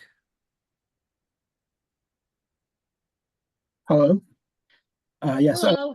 thank you very much for giving us the opportunity to share our thoughts. I'm also a resident of 16 South. That's the property abutting with the clock tower. Unlike Matthew, I'm actually on the first floor with my wife and a 1-year-old daughter. I think the main concern that we have is just the loss of sunlight. As was explained, that this new property is going to be right up against our building. It's going to block off the primary area where we get light from, but also because of the very unique shape that they're building, kind of this boot shape, it's also going to block off the main southern deck area that we have. And so by blocking off 2 of 3 areas where we actually have light coming from, I think we'd be pretty much reliant just on the north-facing windows for sunlight within our unit. And personally, I think that's a pretty significant reduction in our quality of life that we would anticipate. In addition to, of course, setting aside the construction and all those other issues. More generally, though, I do also want to kind of emphasize that I'm in my own career, I'm an economist. I did my dissertation on zoning and housing development. I'm really passionate about encouraging development, encouraging housing. I think that has a lot of value and benefits for a community, but that also has to be taken into account with all the benefits that are come from light, that come from green space, that come from proper traffic flow. And one of the important considerations for my own research is having public comment, having opportunities for people to come and share their opinions so that you as the decision makers can properly take into account all the pros and cons. We need those opportunities. And I think the way that this lot has gone through this development phase very surprisingly in a way that's not intuitive based on the zoning rules, I think that cost us the opportunity to actually share our thoughts. And I think at least going forward to the extent that we can, I would like you to do so. Thank you. Thank you very much. Thanks for coming out tonight. This is Andrew speaking. Next, we have Meredith Porter. Meredith, you may speak. Hi, Meredith Porter, 104 Josephine Avenue. I have not looked into all of the details here. Obviously, there are very many. I do have a lot of sympathy for the appellants here. I'm concerned about the situation. I have experience looking into a variety of different problems such as this around the city, and it's very difficult to obtain information about what's going on. I see from the email train that they've put a lot of effort into trying to obtain information over a long period of time, and it's difficult to get responses. It takes time to get responses, and they've done a lot of very careful work to try to establish what's going on. In particular, one thing that seems troubling to me is the concern about the timeline on minor site plan approval.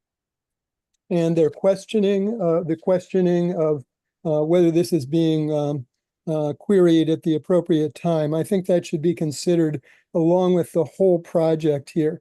It's very difficult to find out that minor site plan approval or site plan approval has occurred. They were querying it all along, asking ISD and others about this.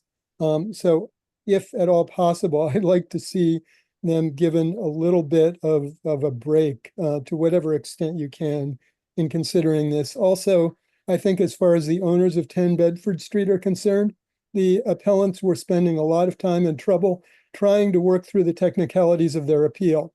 And it's hard to keep in touch with everyone all the time about everything. So I also have sympathy with them on that. So I hope that you will take that into consideration. Thank you. Thank you, Mr. Porter.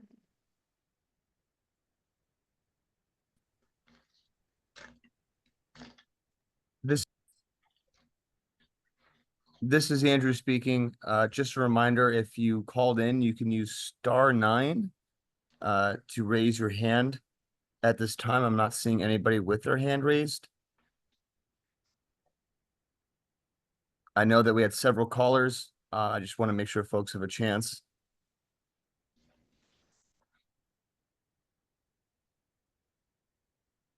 Chair Fontano, at this time, I'm not seeing anybody with their hand raised. Okay. Thank you. I think we'll leave that. Beautiful. Thank you. Let's see.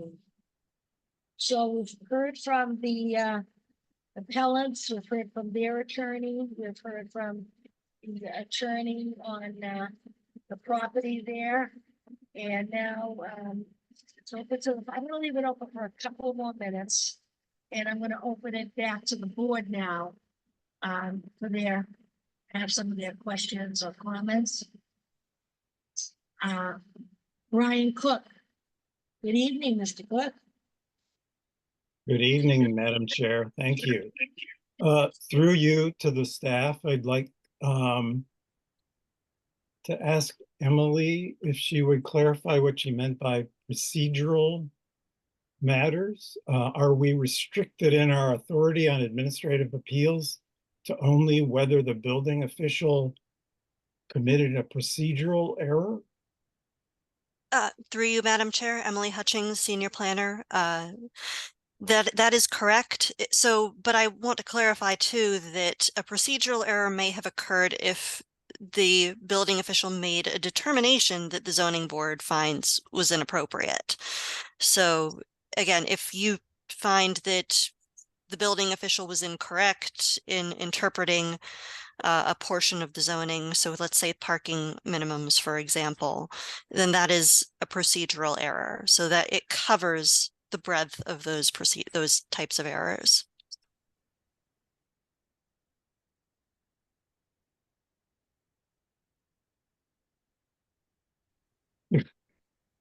Okay, so we need to determine whether each of the decisions by the building official in the denial of the appeal were consistent with the zoning ordinance or not consistent with the zoning ordinance. Madam Chair, through you, the zoning board is tasked tonight to determine whether the building official acted appropriately issuing the building permit. And so looking at what the arguments that the applicant, the appellant made, stating this is the argument that the property does not meet this aspect of the zoning, those are each things that the zoning board should be looking at. What I the have zoning a- board, oh, I apologize, go ahead. No, I'm sorry. I know Brian's still talking here, but does that mean any of the things they brought out tonight as we go through them, the setbacks, the frontage, the side, if any of those, is it even one or two can find that the building inspector was not right? Is that, you know what I'm saying? You have to look at this as a whole one big package. And if Yes, there's one or two things that blows the whole appeal.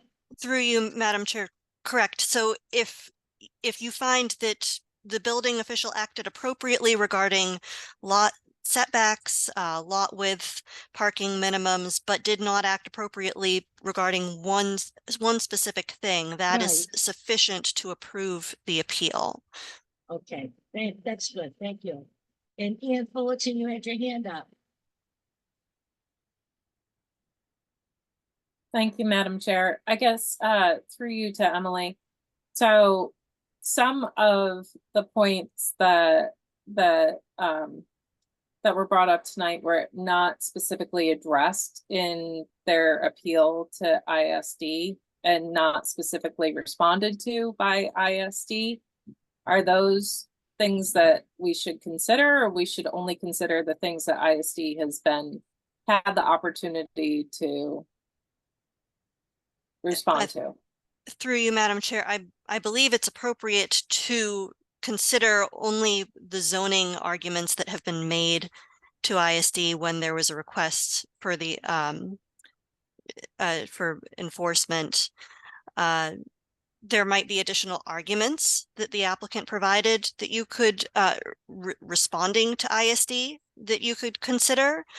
However, I do want to note that the arguments that are not related to zoning are not something that should impact a decision, because you're looking specifically at the zoning and whether the building official acted correctly. And the building official can't take into consideration things like the neighborhood. They can't take into consideration whether the property owner may or may not have acted in good faith previously. He can only look at the case and the plans in front of him and make a decision based on those. Thank you. Thank you. Who's next? Yes, Emily?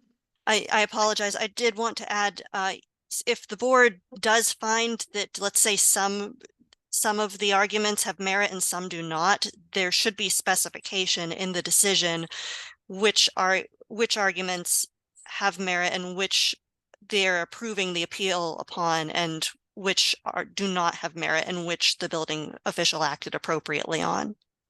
Great, thank you. I understand that. Thank you. Who else has a comment, question? Cecia? You're on mute. There you go. Thank you.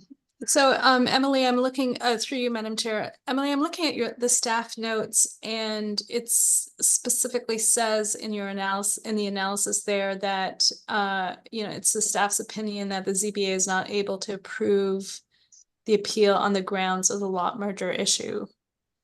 And the logic there is because that was established before the inspector or the commissioner had to rule on the building permit. Is that the idea? Madam Chair, through you, that's correct.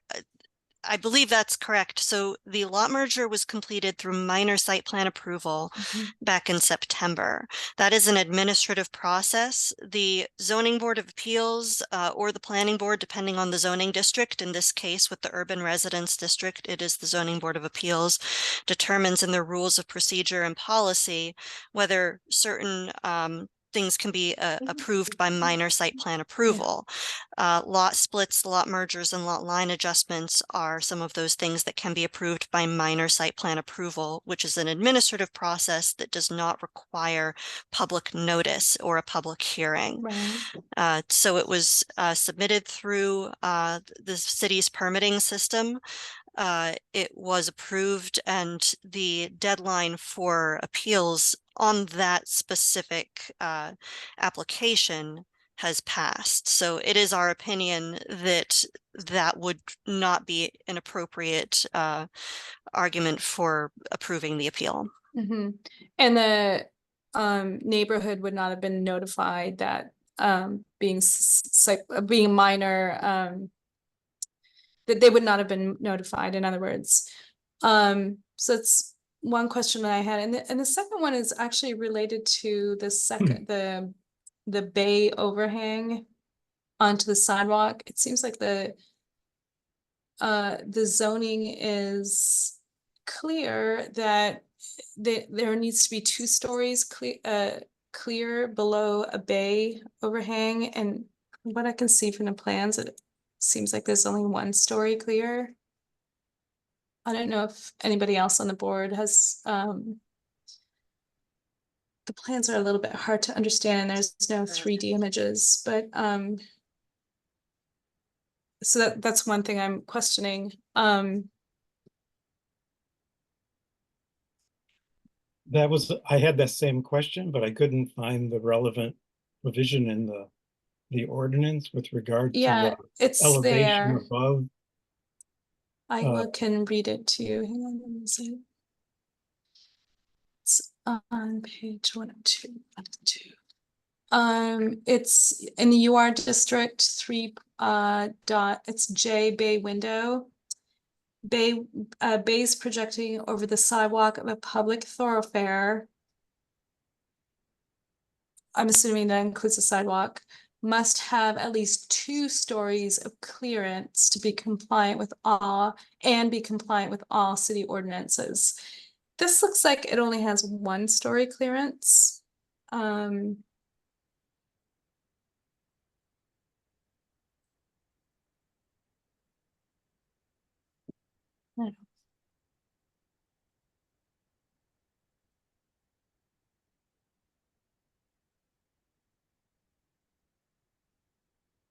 And how does ISD respond to that? I've been trying to find that in ISD's response. Let's see.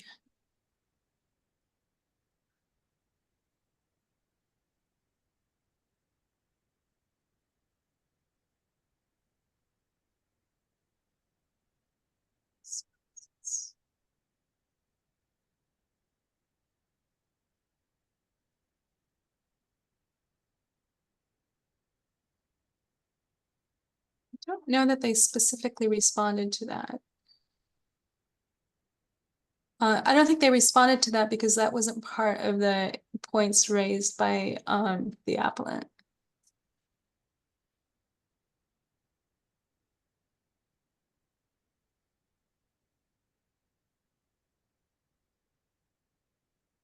Cece, it looks like their response to number 2, the Right. second part of number 2, Oh. is a partial response to that. Oh, yeah. That's the top of page 2. Yeah, it's not really a response. It's a little bit boilerplate, a compliant. So it's a compliant balcony, but Yeah. I But don't, they're this, not this doesn't, compliant. I know. Hey, window. It's more about the horizontal encroachment in their response rather than the vertical encroachment. Right. Correct. Madam Chair, Yes. through Emily Hutchings, through you, it appears that the correct section of the ordinance states that bays, bays projecting over a over the sidewalk of a public thoroughfare must have at least 2 stories of clearance. And I'm not sure if that would, that same requirement would follow if it were within their property. But I do also want to note if there is additional clarification that the ZBA would like from ISD, that can be requested. While ISD is not here tonight, questions can be brought back for answers to be provided if the board thinks a continuance is appropriate. I think, if we have, yes, that's what we should do.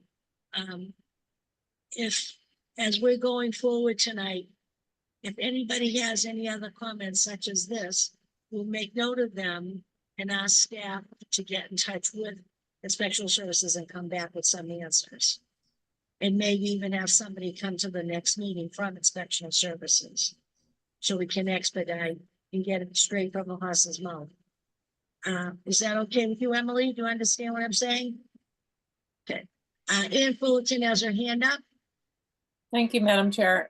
For that list of questions, I would like clarification on the rear setback from ISD and how that was determined and read. Rear. Emily, you taking notes on this? Thank you very much. So the rear yard setback, you're saying, Ann? Correct. The rear Right. is the one in question for me. That's good. And then we've got the window from Cecia and Ryan. And I see Ann Brockelman has her hand up. And Felicia may not be done, but I'm just trying to join in terms of topic. Yeah. But can we also discuss it with staff, who have expertise on zoning, you know, at the tip of their fingers more so than us? I mean, for example, in a corner lot, you can designate primary and secondary, right? So if they did designate Bedford as primary, do they not have to designate the abutting side as rear as opposed to the end of the boot? I mean, can we have a discussion as well as ask for clarification for ISD? Emily, do you have, or Andrew, is that defined anywhere? That seems to be, you know, one major issue, right? Or else because if Bedford was the front, if the line between the two properties was the rear, they would have to move 10 feet away from the abutter. And they're able to choose that the toe of the boot is a rear lot line.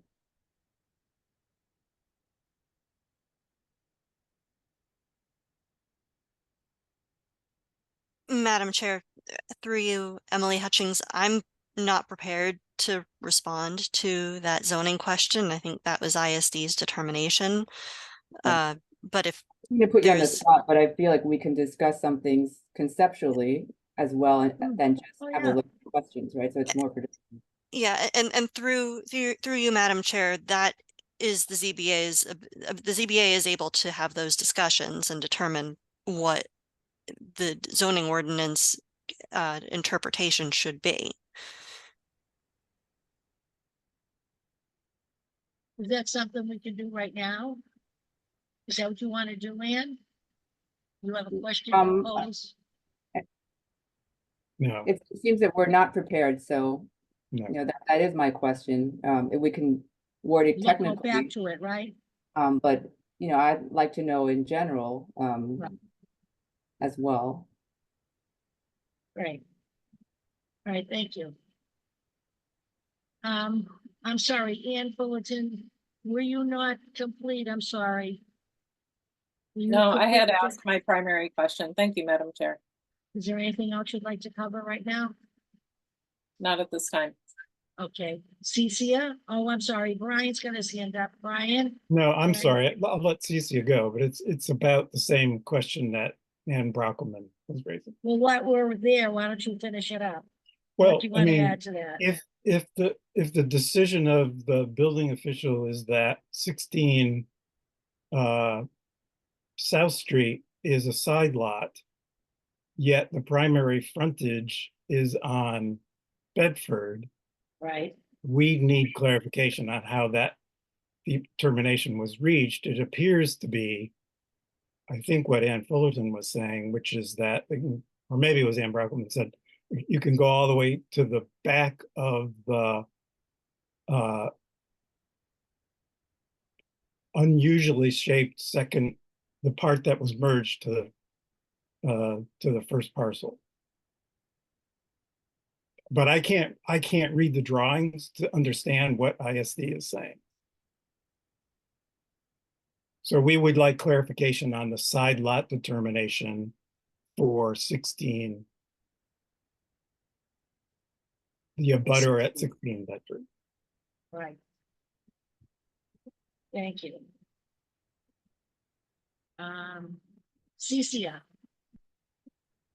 I mean, two things on that issue. I mean, for me, this property has two front lot lines and two side lot lines. So, but I think that of all the points stated in the appeal, I think the lot merger, which cannot be a basis for our ruling on the appeal, is the Right. one that troubles me the most. I do not know how the planning department or anybody could look at this and say, oh, it's not more non-conforming than the way the lots were. This is very non-conforming, but you know, here we are in the technicality of the appeal. Seems like we can't rule on that. And I think it's very unfortunate that the city set this up where in a way that the neighborhood was not notified that this kind of administrative review was being done on the lot merger issue.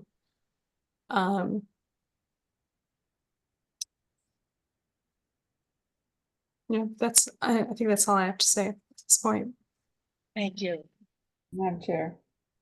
Yes, Ann Brockelman. And again, please let me know if we're being too speculative, but I feel like I understand that, you know, emotions are run high. Appreciate a lot of people coming out here, and the appellant has put in a lot of efforts. I feel like I would like to address a few issues more conceptually, even though I understand that we should go by the letter of the ISD response. It was mentioned many times, this lot is unbuildable. This lot is unbuildable. And I think I just want to offer my interpretation. Before the zoning ordinance changed, almost I think it was a high number, like 90% of Somerville lots were non-conforming. All of the lots were non-conforming. So by that definition, they would be unbuildable. So I think it's a mischaracterization to say that any lot is unbuildable, but it is non-conforming or eccentrically shaped or special shape, as we do in as we say in variances. So the question is, what is possible to build there, which would probably require many variances or relief granted. So that is Somerville, right? That is the quirkiness, the character of the city. So I don't think I don't want everyone to go around thinking, oh, I'm going to be next to this lot because it's going to be a park, because it's an unbuildable lot. That is not a technical definition. It doesn't exist. So again, odd lot sizes would present a challenge to design to, right, to conform with zoning and improve the neighborhood. So that's the challenge. And unfortunately, the builder and the architect did not recognize, kind of just interpreted the zoning quite generously, right, to max out the buildability. And that is what's under discussion right now. Were they too generous so that they did not comply, or is it, they did the best they could and it complies? That's what we're talking about. So I just want to address that. I don't think any lot is unbuildable. That was what's in my notes.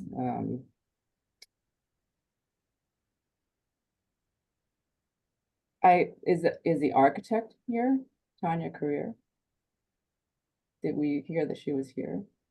Because we could ask questions about the drawings themselves, if that's okay with you, just in order to understand what project is being proposed, because there's a lot of lines, overlapping. This is Andrew speaking through you, Madam Chair. Tanya Carrier does have her hand raised as a member of the public. I will point out that her comment would have to be made from the public, and that typically we don't allow members of the public to share their screen in these situations. But I will let you make those determinations and decisions. I just wanted to make you aware. Well, I think in respect to my our board member here, Ann, who is an architect as well, I would like for her to talk to this Tanya. We thought she was going to chime in earlier and she didn't. No, she can't share. I think maybe. Yes, I'm sorry. Let me interrupt 1 second. Brian's got his hand up. Yes, Brian, you have a comment about this? Yes, thank you, Madam Chair. I understand the spirit in which my zoning board colleague has requested more clarification, but the developer is not a party to this. So as Andrew pointed out, it would have to be under the public portion. And I would rather have the clarification of the reading of the drawing by ISD than by the architect. And then we can determine whether ISD misinterpreted something or we're misinterpreting something, and that ISD's procedural decision-making was in accordance with the ordinance. Thank you for that, Brian. Ann Robberman. Yes, that's fine. I think we should stick to we should keep our purview narrow. I agree. Thank you for keeping us on the straight and narrow, Brian. No, I appreciate that. Well, that's what this session is all about. It's us hashing out and people like our staff people keeping us on track. Because there's a little bit of human nature that mixes in with this, I think. So we have architects here, a certain other people, we all wear different caps. And I like that we have staff sticking with us and keeping us, on target. And I appreciate Brian's input. Thank you, Brian. Okay, so what what next can we give to Emily tonight for her to take back with her? Chair Fontano, this is Andrew speaking. May I chime in? Yes, sir. Absolutely. I just want to point out that we do have two hands in the public that are up, and you never did close the public comment section. So No, I just did wanted to- not. That's great. Well, shall we take a little sideline right now and hear what they have to say? So Tanya Carrier is the first with her hand raised. And if you, I can allow her to speak now, Chair. Sure, 2 minutes. Thank you. Tanya, you are able to speak. Hi, thank you. Yes, Tanya Carrier, architect on the project. I was hoping to share my screen, but I'll try to describe it verbally. As mentioned, we are allowed to designate which side is the primary front. We designated Bedford Street with an 88 lot width. The other street side is a secondary front, and the other remaining sides are side lot lines. Just as you see between any other building, our building and the abutter, that is a side lot line. It's not ever, in my experience, classified as a rear lot line. We did classify a rear, or we have a greater setback at the boot end as a rear lot line at 29.9 feet.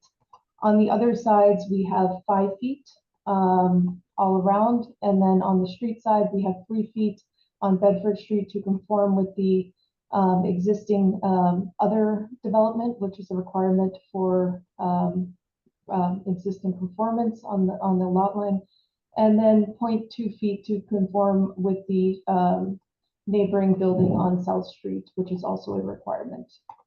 So I'll leave it at that. I know there's a number of issues, but that seems to be an important one. Thank you very much. This is Andrew speaking. And Chair Fontano, we also have a Valerie Moore, who I believe already did speak. If you would, do you want to allow her to speak again? Is the attorney? I believe for the property owner, 10 Bedford, yes. Okay, 2 more minutes. Okay, Thank you.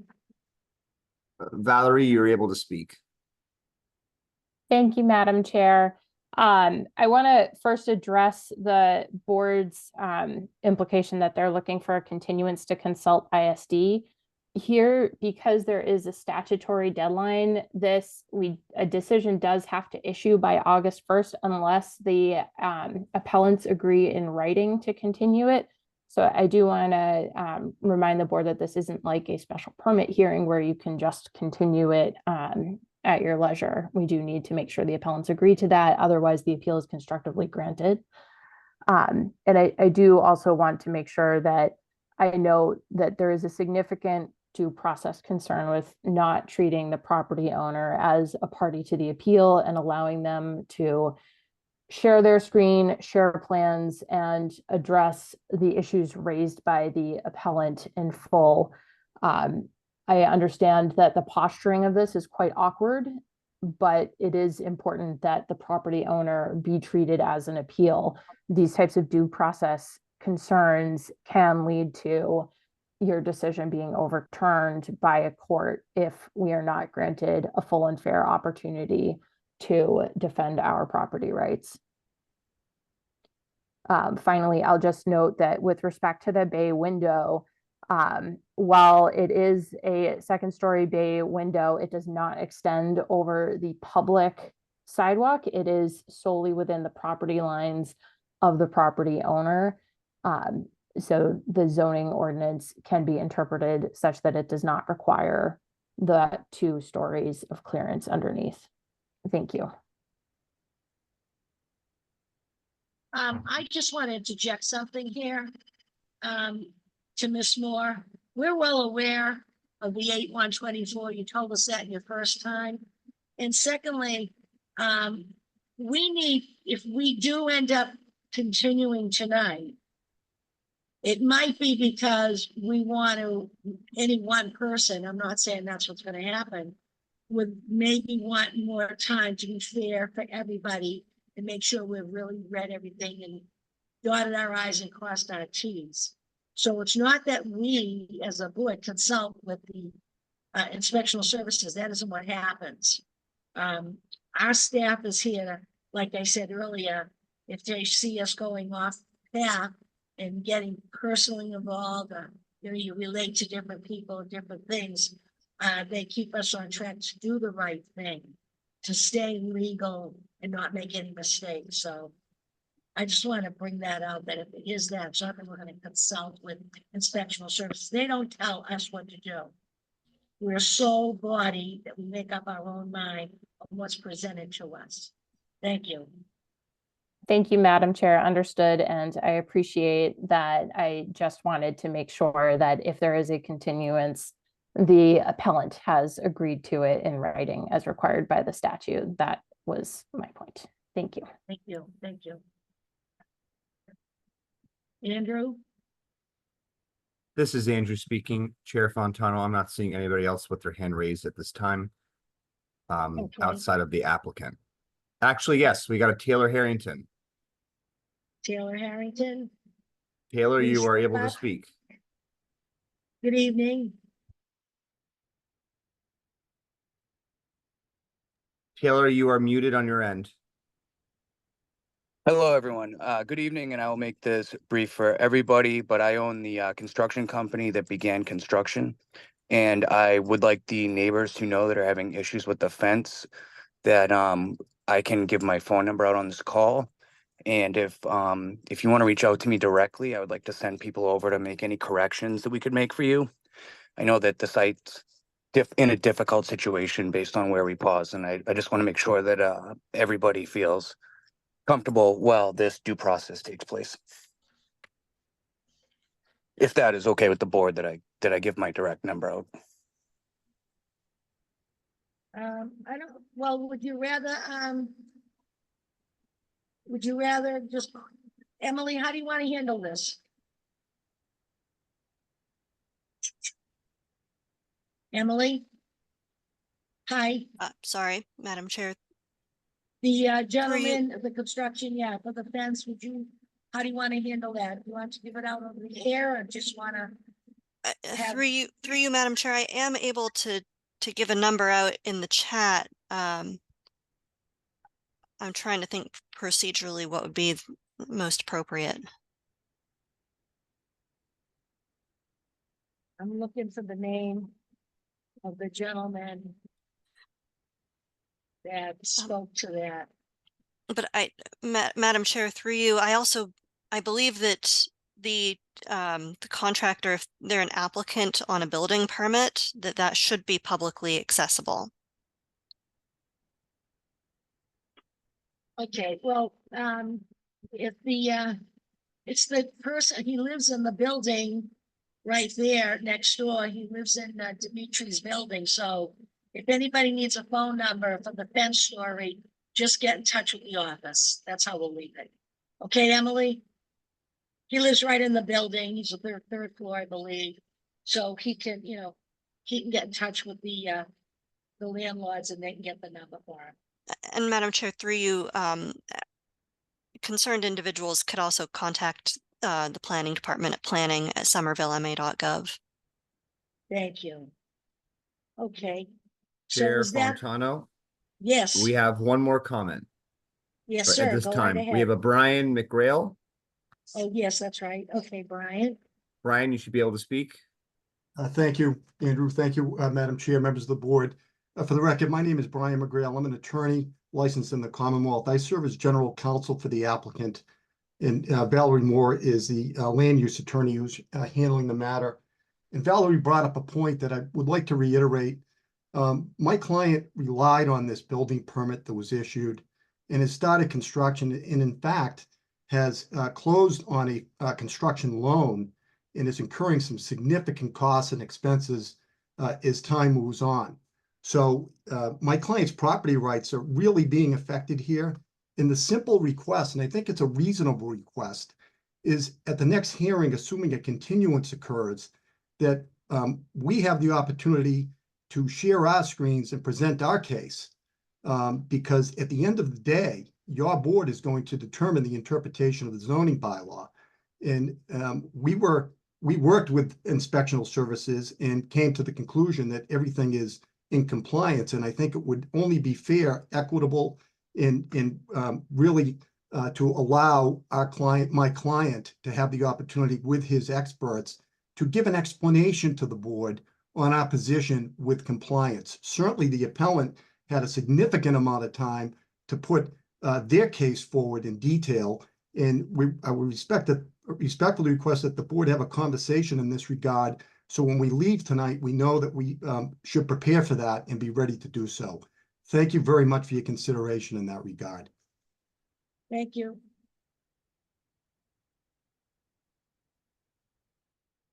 Chair Fontano, at this time, I'm not seeing anybody else with their hand raised. Okay, so at this time, I'd like to close the public portion.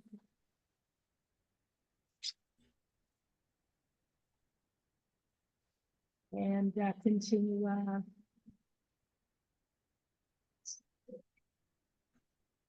get my little papers here. Yeah, so we'll close the public portion at 10 Bedford Street. And we're gonna continue, asking some questions here of the board and some comments. And, see whether it's something we can finish up tonight. Or if people feel they need more information or whatever. So, what is the pleasure of the board? Do we still have some more questions?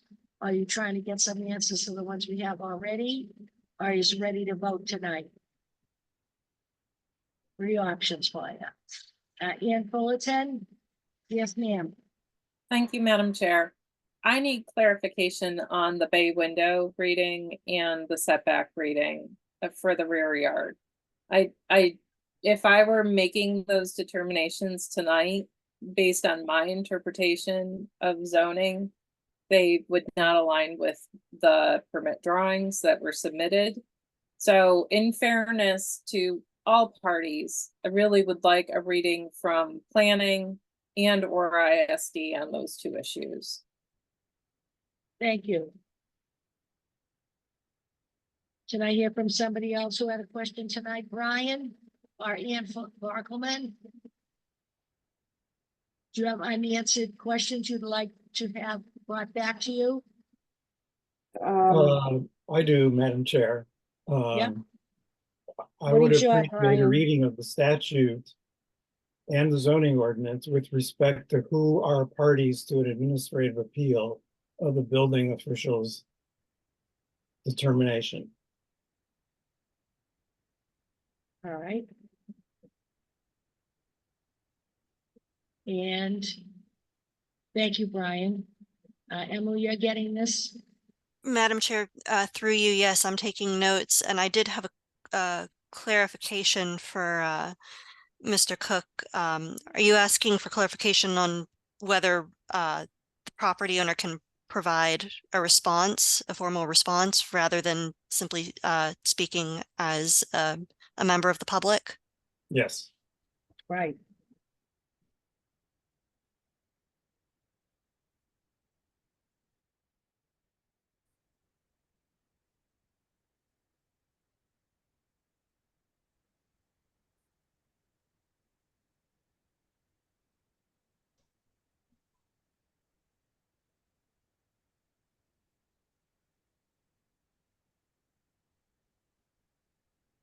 Yes, yeah, and I'm waiting for Emily. Emily, you have a comment for Brian? No, Madam Chair, that finished my comment. All right, thank you. So Brian, you need an answer on that. That's 2. Ann and Brian. And Ann Brockelman, yes, please. The response to number 4. That is on page 2. The response says that the lot line bordering 16 South Street was determined to be a side lot line. I'd like to better understand how is that determined, just that the architect designates that. I understand that you can shoot primary and secondary front. And how does one, who decides, what determines where is a side lot line? which line is signed. Does that make Right. sense? My question, sorry, couldn't be more clear. I'm just trying to be more specific to the letter. Thank you.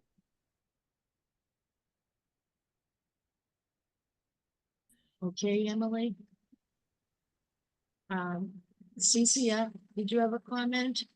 Did you have another question? I do not, ma'am. Oh, okay, sorry, I saw your light up there. Anybody else on the board have anything to give to Emily? Now I have a question, Emily.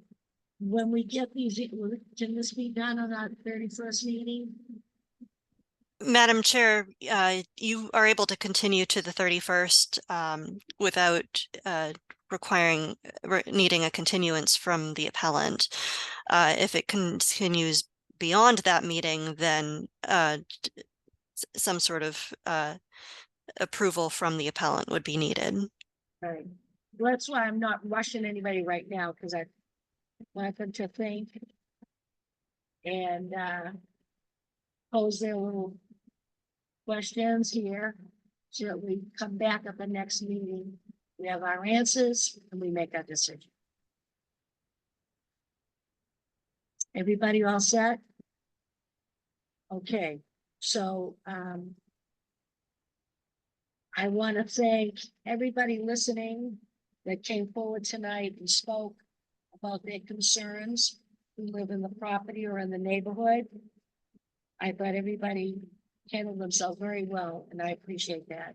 I want to thank the applicants who came prepared. We loved all your slides and stuff like that, and the attorney and the attorneys on the other folks, everybody chimed in. I think it was very resourceful.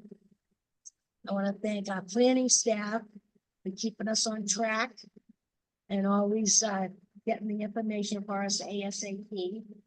So I think at this time, I have Vice Chair Clerk tonight make a motion, if it's okay with the applicant, let's say it's okay with the appellate here, that we continue this to the 31st, so we can come back with these answers to these questions, okay?